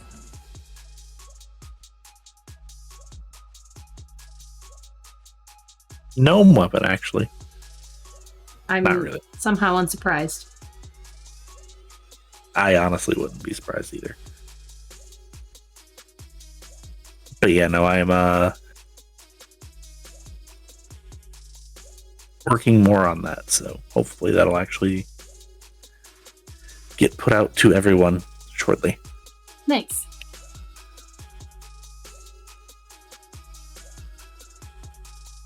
The 3-week rotation, because I don't have to work on Atlanta as much anymore. Oh, no? No, because I pretty much have everything like from here until the end. Like, okay, cool, I want this and this and that to happen at some point. Everything else I can do week to week or between games.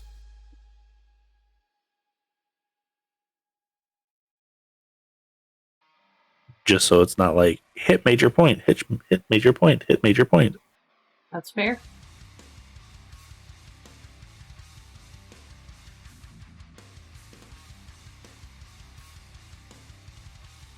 But yeah, no, it's rest week, system week, Charleston week.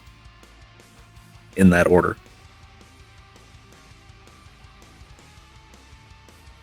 Fair enough. It helps.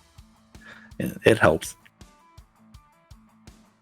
However, the month of December, I am going to be working extra hard on it because I won't have anything to do for work. Okay. Yeah, I work super hard 11 months out of the year. And then 1 month, I don't really do anything, so.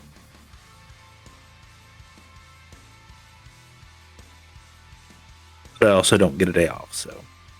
Yeah, no, you don't.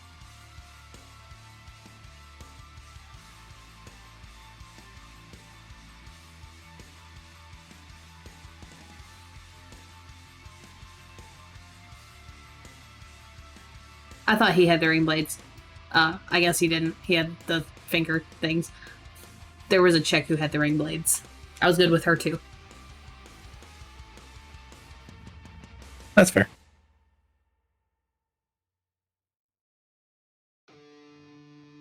You know, Valdo was weird. Yeah. His moveset was fantastic. So creepy. If you knew how to use him.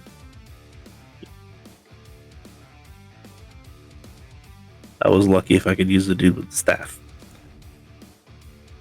Which was one of the easier ones to I use. beat the whole campaign with everybody, but I didn't really play against people. Yeah, no, I beat the campaign with like 2 people. Oh no, I went through and beat it with pretty much everybody. Like I said, I just wasn't good at the game, so. I'm not typically good at fighting games. I just mash. I just button mash. But his and the one girl's, I actually like new movesets on.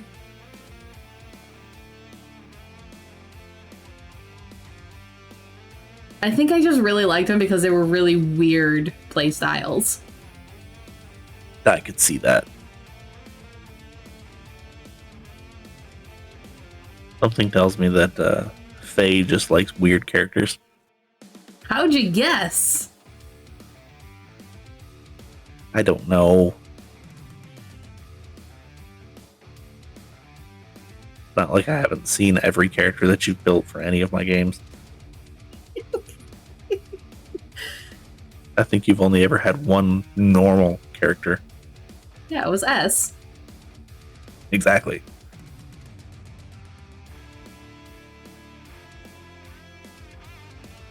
Even Red was weird.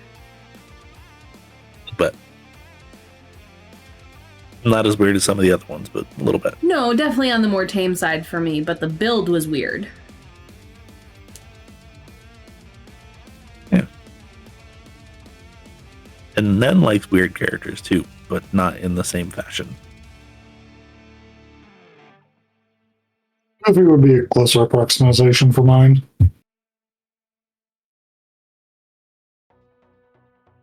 Exactly. Like, quirky. Weird. Not like, what the fuck were they thinking? Weird.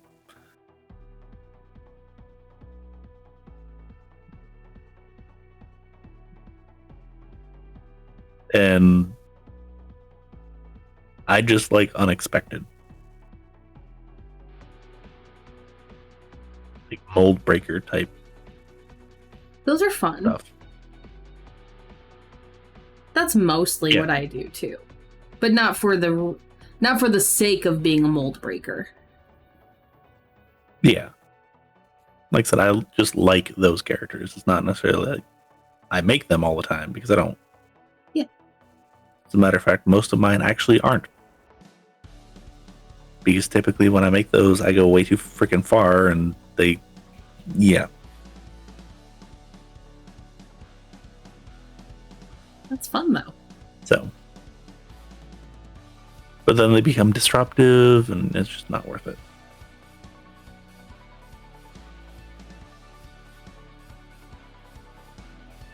Okay.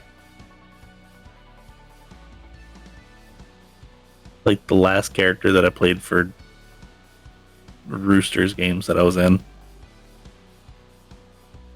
was absolutely a mold breaker and was absolutely disruptive for the party. Well, I thought you specifically built him to be a troll. Yes, I did. A wizard that used a battle axe more than spells and wore medium armor. You played Muscle Wizard. Yes. And was actually good at spells too. Like 19, 20 intelligence, 13 strength. What? Yeah. And like 16 or 17 dexterity too, so like Decent chance of not getting hit. yeah. But also it was like, I want to run up and hit it with my axe. Dude, you have spells, I know.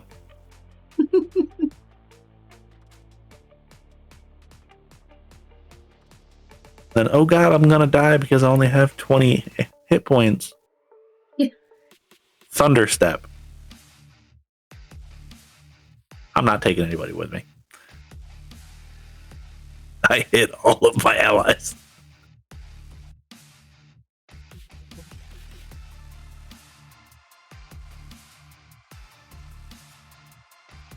Was it mean? Yes. Was it funny? Also, yes.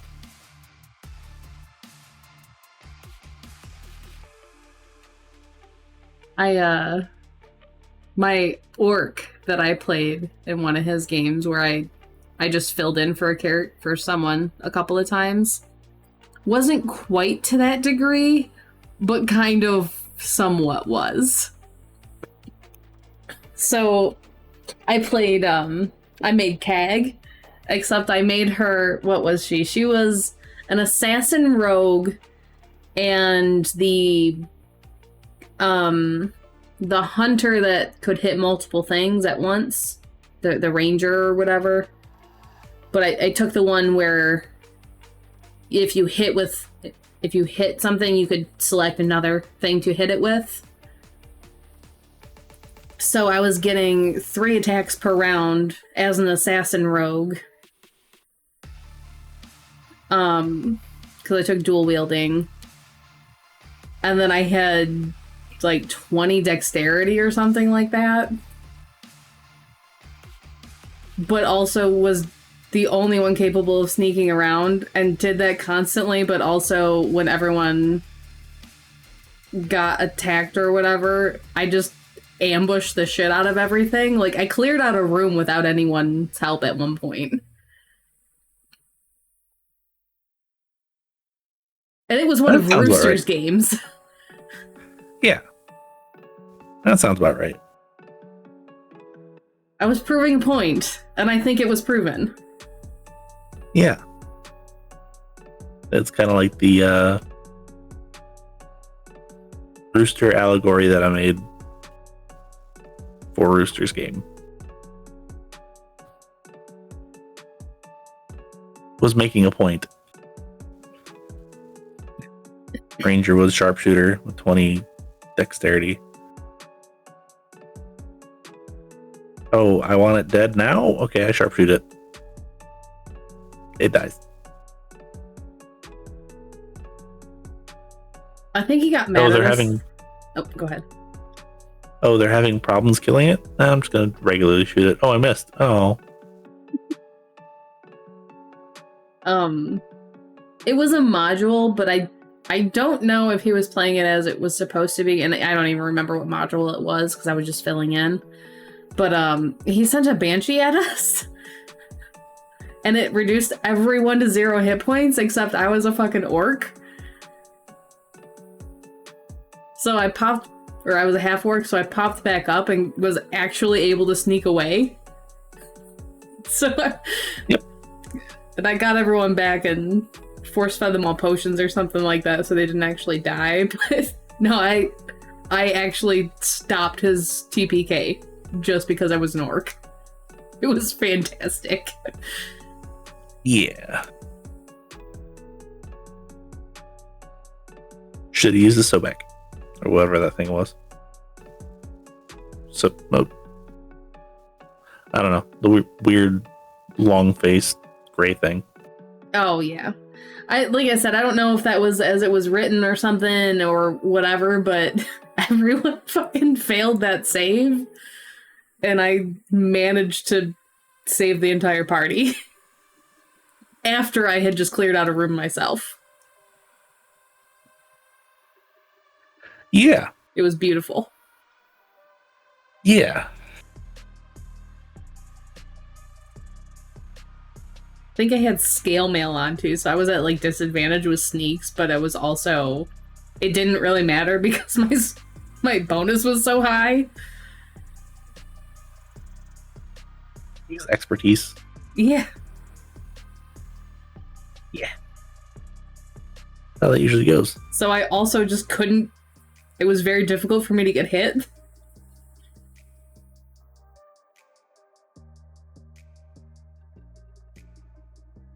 It was fun.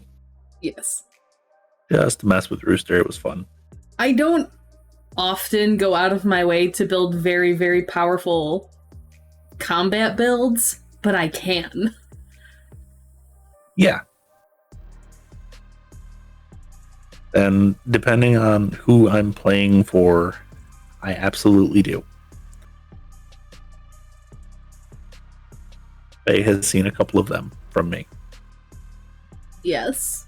None of them were in any of Faye's games. No. I don't play combat heavy. I don't run combat heavy games. The combat Exactly. I do is difficult, but they're not heavy in it. Yeah. So make combat capable characters, and you're fine. Yes.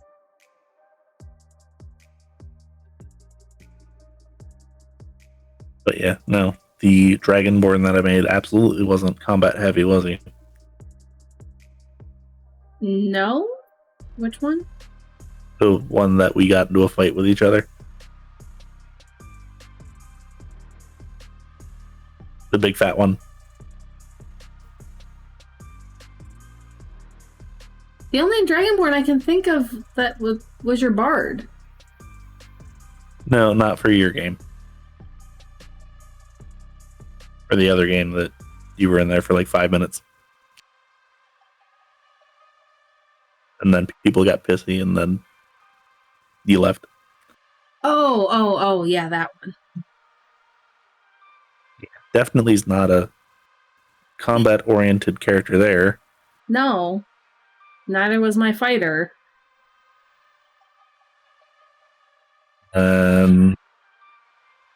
Most every one of Rooster's games definitely didn't make a combat-oriented character in those.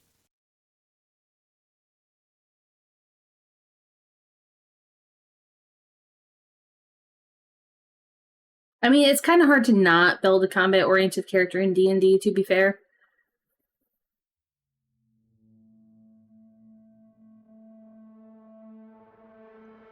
The Goblin Wizard that I made. I said kind of, and wizards are the easiest class to build a non-combat one with. Yes. However, the Dragonborn Bard that I made. Very, very fun. Yes, very, very broken, but very, very fun. Yes. That's kind of what made it fun, though. Because it wasn't broken in, like, an actual horrifically broken way. It was broken in a don't make me roll because I'm going to pass it way. Yes. And the few times I did have you roll, it was really just to see how good of a number you got. Yeah, I think I rolled below 10 on every one of them. It was like 25. Yeah. It was awful. It was also hilarious, but it was awful. Great. Yeah, no, every roll you made for that was never a, I know you're, let's see if you fail. It was a, let's see how good you do.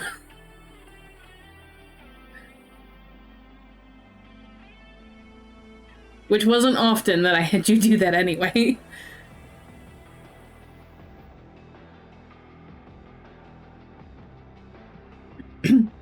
But also sometimes it just feels really good to roll that fucking high.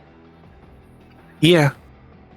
Which is why I like pool statistics and pool rolls better than roll a single dice plus a bonus.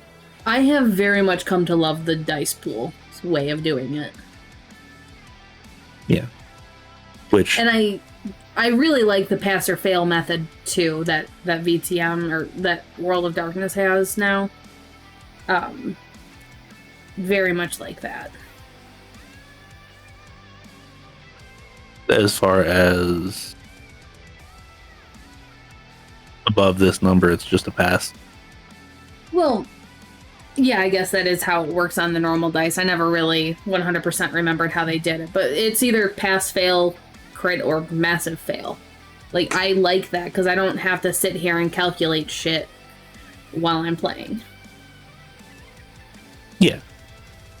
Which is why, going back to my system, it will be pools, it will be D6s, and 4 and higher you pass, 3 and lower you fail.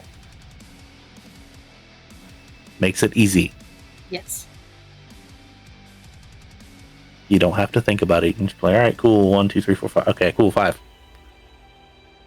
Much like, oh, I have 6 onks. Yep. And then a skull.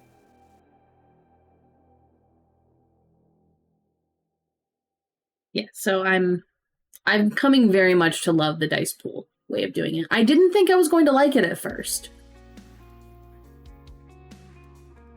But I absolutely have.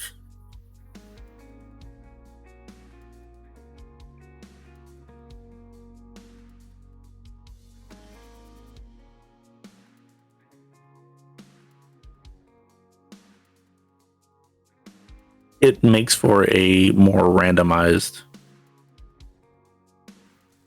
success and failure. You can have somebody that's wild, like just ridiculously good at something, and then that they can still consistently not do very well at. Which is a bit infuriating at times, but it feels more fair when you don't get a good roll on it, though. Because if you're just rolling one dice, that's it. Or even with advantage or disadvantage or whatever. So you roll 2 dice. And that determines your entire success and failure. Yes. Where the other ones is like, well, shit, I rolled bad on a bunch of these. But these ones did really, really good. Yeah, like I got 2 10s, so that's automatically 4. Yeah. And then I got a 7 and 8, a 2, a 2, a 2, a 2, a 2, a 2, a 2. Yeah. So like over half failed, but I still got 6. Yes. And don't get me wrong, I do like static bonuses. They help. But they also feel more potent when they're done in a thing like that and not overly used. Yes. Like, holy shit, in D&D, like, one should not have a plus 15 or plus 25. Yeah. Oh, I was actually talking to Nan about this. Should probably tell you about that. Speaking of plus ridiculous bonuses, initiative, where it was typically either -1 to +5 for most people, with the outliers being the occasional bard or the Heron. Yeah. I figured out how I'm going to be doing mine. How? Because you and I had talked about it a couple of times, but never really with any definitive. So you will have your actual movement rating, which I'm going to be keeping in units, so it's not specific like the square of the space is this by this. It can be melded to whatever the game master really wants. I'm still going to use the 5x5. Makes sense. It'll be 4 units of that movement, so it's going to be like 20 feet, 25 feet, or whatever. So it's so not going to be 25 units? No. So a unit is going to be an unspecified measurement, but still going to equal 25 feet? No. Or like me, because I'm going to use feet. It'll be 5 by 5. And then your movement will be a certain number of units. Certain number of blocks, certain number of spaces, whatever it is. Using that measurement. Because some people will use meters, some people will make the spaces a little bit bigger, some people will make them a little bit smaller. Okay. It just makes a little more sense to me to do it that way, so people can make it work for them. But you'll have your movement rating, which will be 3, 4, or 5, typically. Plus either your agility or wits, whichever is higher. Plus your sense skill. So, like, most people will probably be rolling like 9. And it's just however many successes you have. Okay. If you happen to have like a ridiculously high wits or agility, dexterity, whatever, it ends up actually being at the end game. If you roll over a 15, you get 1 extra major action. Because at that point, you rolled ridiculously well. Good job. You should actually be rewarded for that. Because I hated it when I was like, all right, cool. Everybody roll initiative. Got a 28. You go first. You get the same amount of everything everybody else does. Yeah. Or if you somehow got like a natural 20 on it or something. Yeah. It might not be 15 at that point because that's really freaking high. But still. It'll be over a certain number. You'll get an extra something. Won't be an extra full turn, but it'll be an extra something. Just because, like, that's a lot. Yes. Let's reward that. That's fair. So yes, it'll be 3 different things going into one specific thing, but it makes sense to me. It's how fast you physically move, how fast you can react, or your ability to anticipate, plus your just natural sixth sense of things. You could do the movement as a static bonus. That could also make sense, but those those 3 together absolutely make sense to me. Yeah. And the agility / dexterity and or wits allows for the non-physical characters to not get a huge penalty. Yes. Which was always my gripe. Yes. Like, I get why dexterity is, don't get me wrong, but if I was playing a wizard with low dexterity, it was always exceedingly frustrating to, even if I had a good roll, always be shitty at the initiative order. What'd you get? I rolled a 17, so I got a 17. Yeah. Or, I mean, even worse, I rolled a 17, I got a 15. Yep, I've done that a couple times. Dexterity was always difficult to put into the negative exactly because of that reason. Literally for nothing else.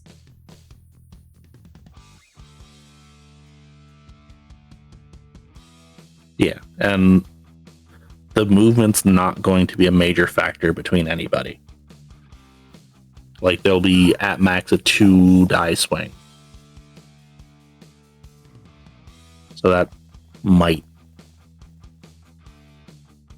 Yes, it'll make playing a slower character slightly less enticing. But I'm also giving slower characters a better upside. Not necessarily like a massively better upside, but like, yes, okay, you're slower, so therefore, like, specifically with like my beetle people, you get just natural armor that stacks with your regular armor. It's not a huge natural armor, but it is natural armor. Mm-hmm. So when something attacks you first, it's going to be harder for them to actually hit you. Or actually hurt you, put it that way. Yeah.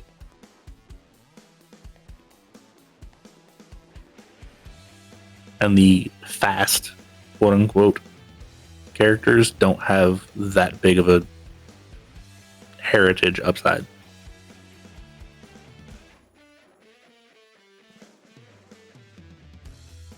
So,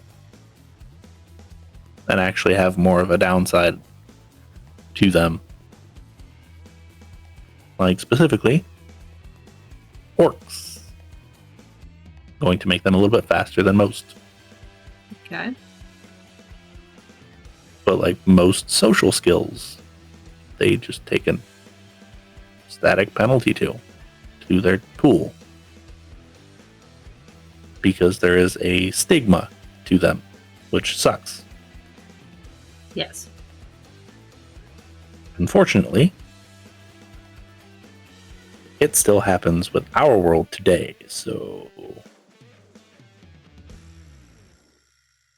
it's just a thing that people do, regardless. The whole fantasy racism debate. Yeah. Yeah. And like,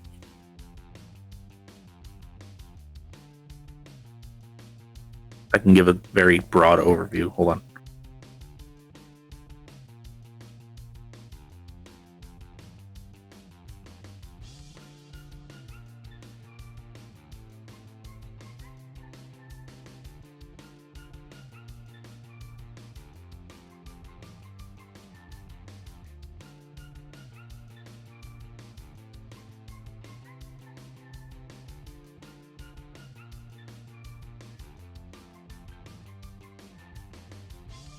Yeah, actually, it's just barter and persuasion. I like that more.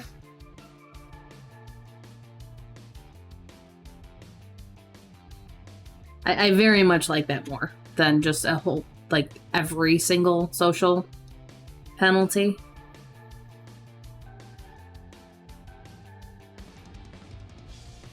Yeah, I didn't think it was like 100%. But like both of those are potentially actually like really problematic. Yeah. And then I have dear people. Yes. They take a penalty to fear-based effects. Because deer are skittish as hell. Yes. 4 dice, if I remember correctly. I don't think it might have been that big because it's a very specific thing. But yeah, no, it's yeah. But like small size characters aren't universally 3. Some of them are actually 4. I think the majority of them are 4 actually. I don't know if you ever walked next to an exceedingly short person, but they have learned to compensate for being short with walking strides. Exactly. And then like the bird people, they are slower on land, but way faster by air. As they should be. And fairies, equally as fast on land and air. But they also have a different set of wings and a different orientation, therefore I don't think they should be as fast as full-on freaking birds. Yes. However, if you can fly, your ability to fly is also hindered depending on how much you're carrying. So, again, as it should be, it shouldn't just be, this is your carrying capacity. Yes. It's going to be rather large penalty as well. A flight capacity? Yes. I think I put it at like 3 steps. Because again, well, it's 3 steps for the fairy because they're smaller, and 2 steps for the actual bird people because they're a little bit bigger. So yeah, that's fun. And then dark vision, I've reworked a little bit. Oh, have you? Kind of like, yeah, how we specifically. Oh, said I it thought you should meant. work. I thought you meant reworked it from what I knew. No. You can see in low light for double the amount of the light source that you have. Outside of that, you can pick up movement. In zero light, you can't see shit. If you go from low light to like daylight immediately, you're blinded for a number of rounds. Because, ouch. And rounds are really freaking short. Yes. I have come so much to love VTM's rounds. Which actually VTM's rounds are technically supposed to be like a minute per, but I don't necessarily mean how it relates in game. I mean how they're done. yeah, very quick and to the point. Like, you can be very detailed with them and you can take some time with them, but they're still not. You're not in combat for an hour and a half. Exactly.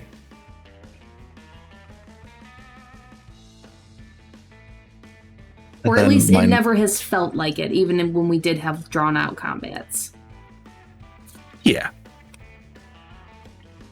Then like how I'm doing natural attacks. It's all the same pool. Whoop, lost Ned. That sucks. He'll be back. It's all the same pool, but like for a gore. With like horns or something of that nature. Like with a deer.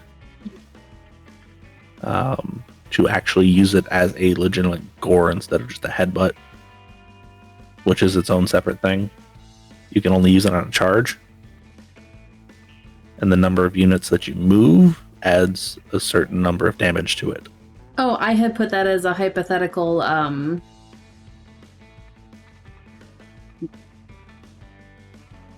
what's it called? Holy shit. I know, I saw it. Okay. And I was like, that should just be a thing. However, it's not to say that we can't make horned helmets. Then that be something that you can take for that. Because a person that would not normally have horns, that would put on a helmet with the capabilities of, would have to learn how to actually do it rather than just run headlong and like break their spine.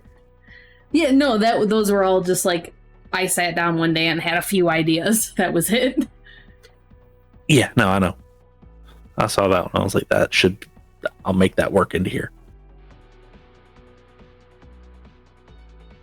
So, yeah. It'll be fun. Then risk taker, risk averse. Kind of half talked about drain with you. The whole gnome thing. Yes. Dark vision. That's pretty much all I've got for right now. Yeah, I mean, we're still at very basic concepts, even when we will start doing playtesting stuff. Because a lot of those ideas, I'm sure, will come up in-game as we do things. Yeah. Or ideas and be like, oh, that would be so cool. Let's do it. Yes. I'm sorry you haven't been able to come up with more.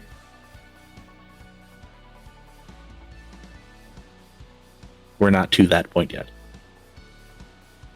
Not really. So it's perfectly fine.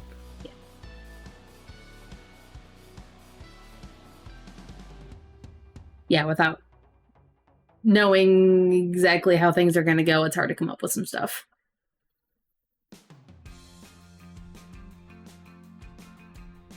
We're sitting at 10 after 12. Do you want to call the stream now, or? Yeah, we can do that. Okay.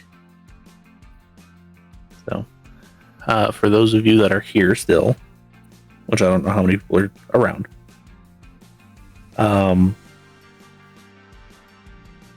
does not look like many. Thank you for still being with us. I know I'm one of those people. You've got a little bit of an insight as to like what I've been working on. So if you want to see more of that, join our Discord. And I might put some spoilers out on there. Which, if you want to find our Discord, it's in all of our Linktree stuff, on all of our socials, and our YouTube and our Twitch. It's pretty much everywhere I could put it. Yeah, exactly.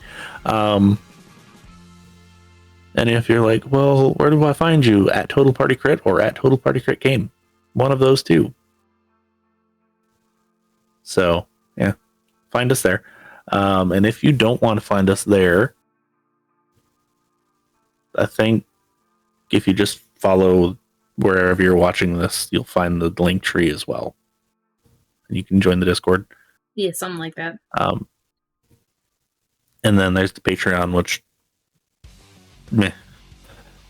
Pay money, get stuff. If you can, if you can't, cool. Let people know. And then there's the Dice Affiliate, Dice Legion. They give a certain percentage off. If you use the link, we get a certain percentage of the money that you spend. It helps you. It gives us the ability to like do what we've got to do on our end and like pay for stuff as it arises. And yeah, they're a great company to work with. They're actually super nice. So highly recommend at least taking a look, even if you don't actually buy anything. Yes. They have some interesting stuff on there. Yes. So yeah, that's pretty much everything, and hopefully you catch us on Tuesdays and Sundays. I don't know why I said Saturdays. Well, we used to play Saturdays. We are I know. working on getting back to being more consistent on our streams. There was some personal stuff last week. Yeah. Like last Tuesday, I was out to eat, and then there was a kitchen fire. So, yeah. And then Buttons had a bunch of stuff come up. Yeah. So, we will hopefully see you guys Sunday, which I will be here. I will be running something. I'm so excited for that one. Yes. And then on Tuesday, I will be actually starting our next chapter. So that will be fun as well. That's for our hunter game. Yes. So yeah. Do we know what state we're going to? I want to say it's Nebraska, but I'm not 100% sure. I got to look at it again. Okay. So yeah. Random Midwest. Random Mid-America state. Something like that. I know it's not Ohio. And I know it's not Wisconsin or Michigan, so. Womp womp. It's fine. So yeah, anyway, join us then and see what we get up to. Yep. Good evening. Thanks for joining us. Bye.